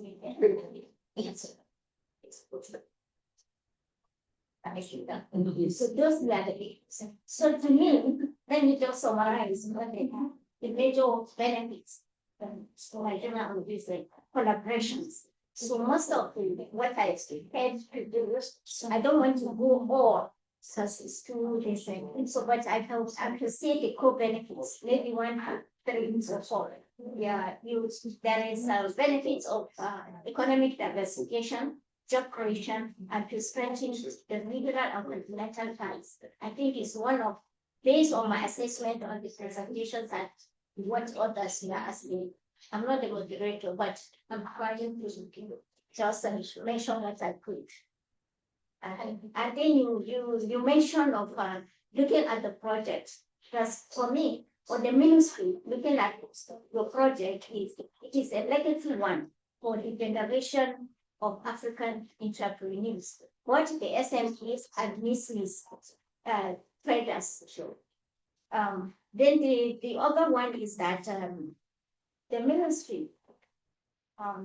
Now I'm chewing my words because my principles are not here. But let me say that the ministry will call for action that will encourage members of the participants here to work together to turn such projects, not only Calabar Gulf of Guinea, their vision to reality, not only your issue, but other similar collaborators on that in the participants or any MBAs that are engaged in this to look at those visions and make it into reality. So there are so many issues to say, but we are also running out of time. Issue this out is the issue of the retreat in Calabar, which is critical to our next step. Yeah, okay, sorry. There is a trade in Calabar, but we have to agree. The members have to agree on the date and the whatever. So you propose the date, then we come back for the table and circulate it to all the relevant and related MBAs so that they will look at it and finalize. We can open a WhatsApp group. The ministry can open a WhatsApp group so that everybody will be there. I will discuss it there. And finalize. If we finalize on the issue of the workshop, then we will now conclude for what to do with and then let our principals know. Exactly. Then they finalize the dates as proposed, then we are okay. So with this, please, I will once again say thank you once again for your time, commitment, and participation today. Thank you so much.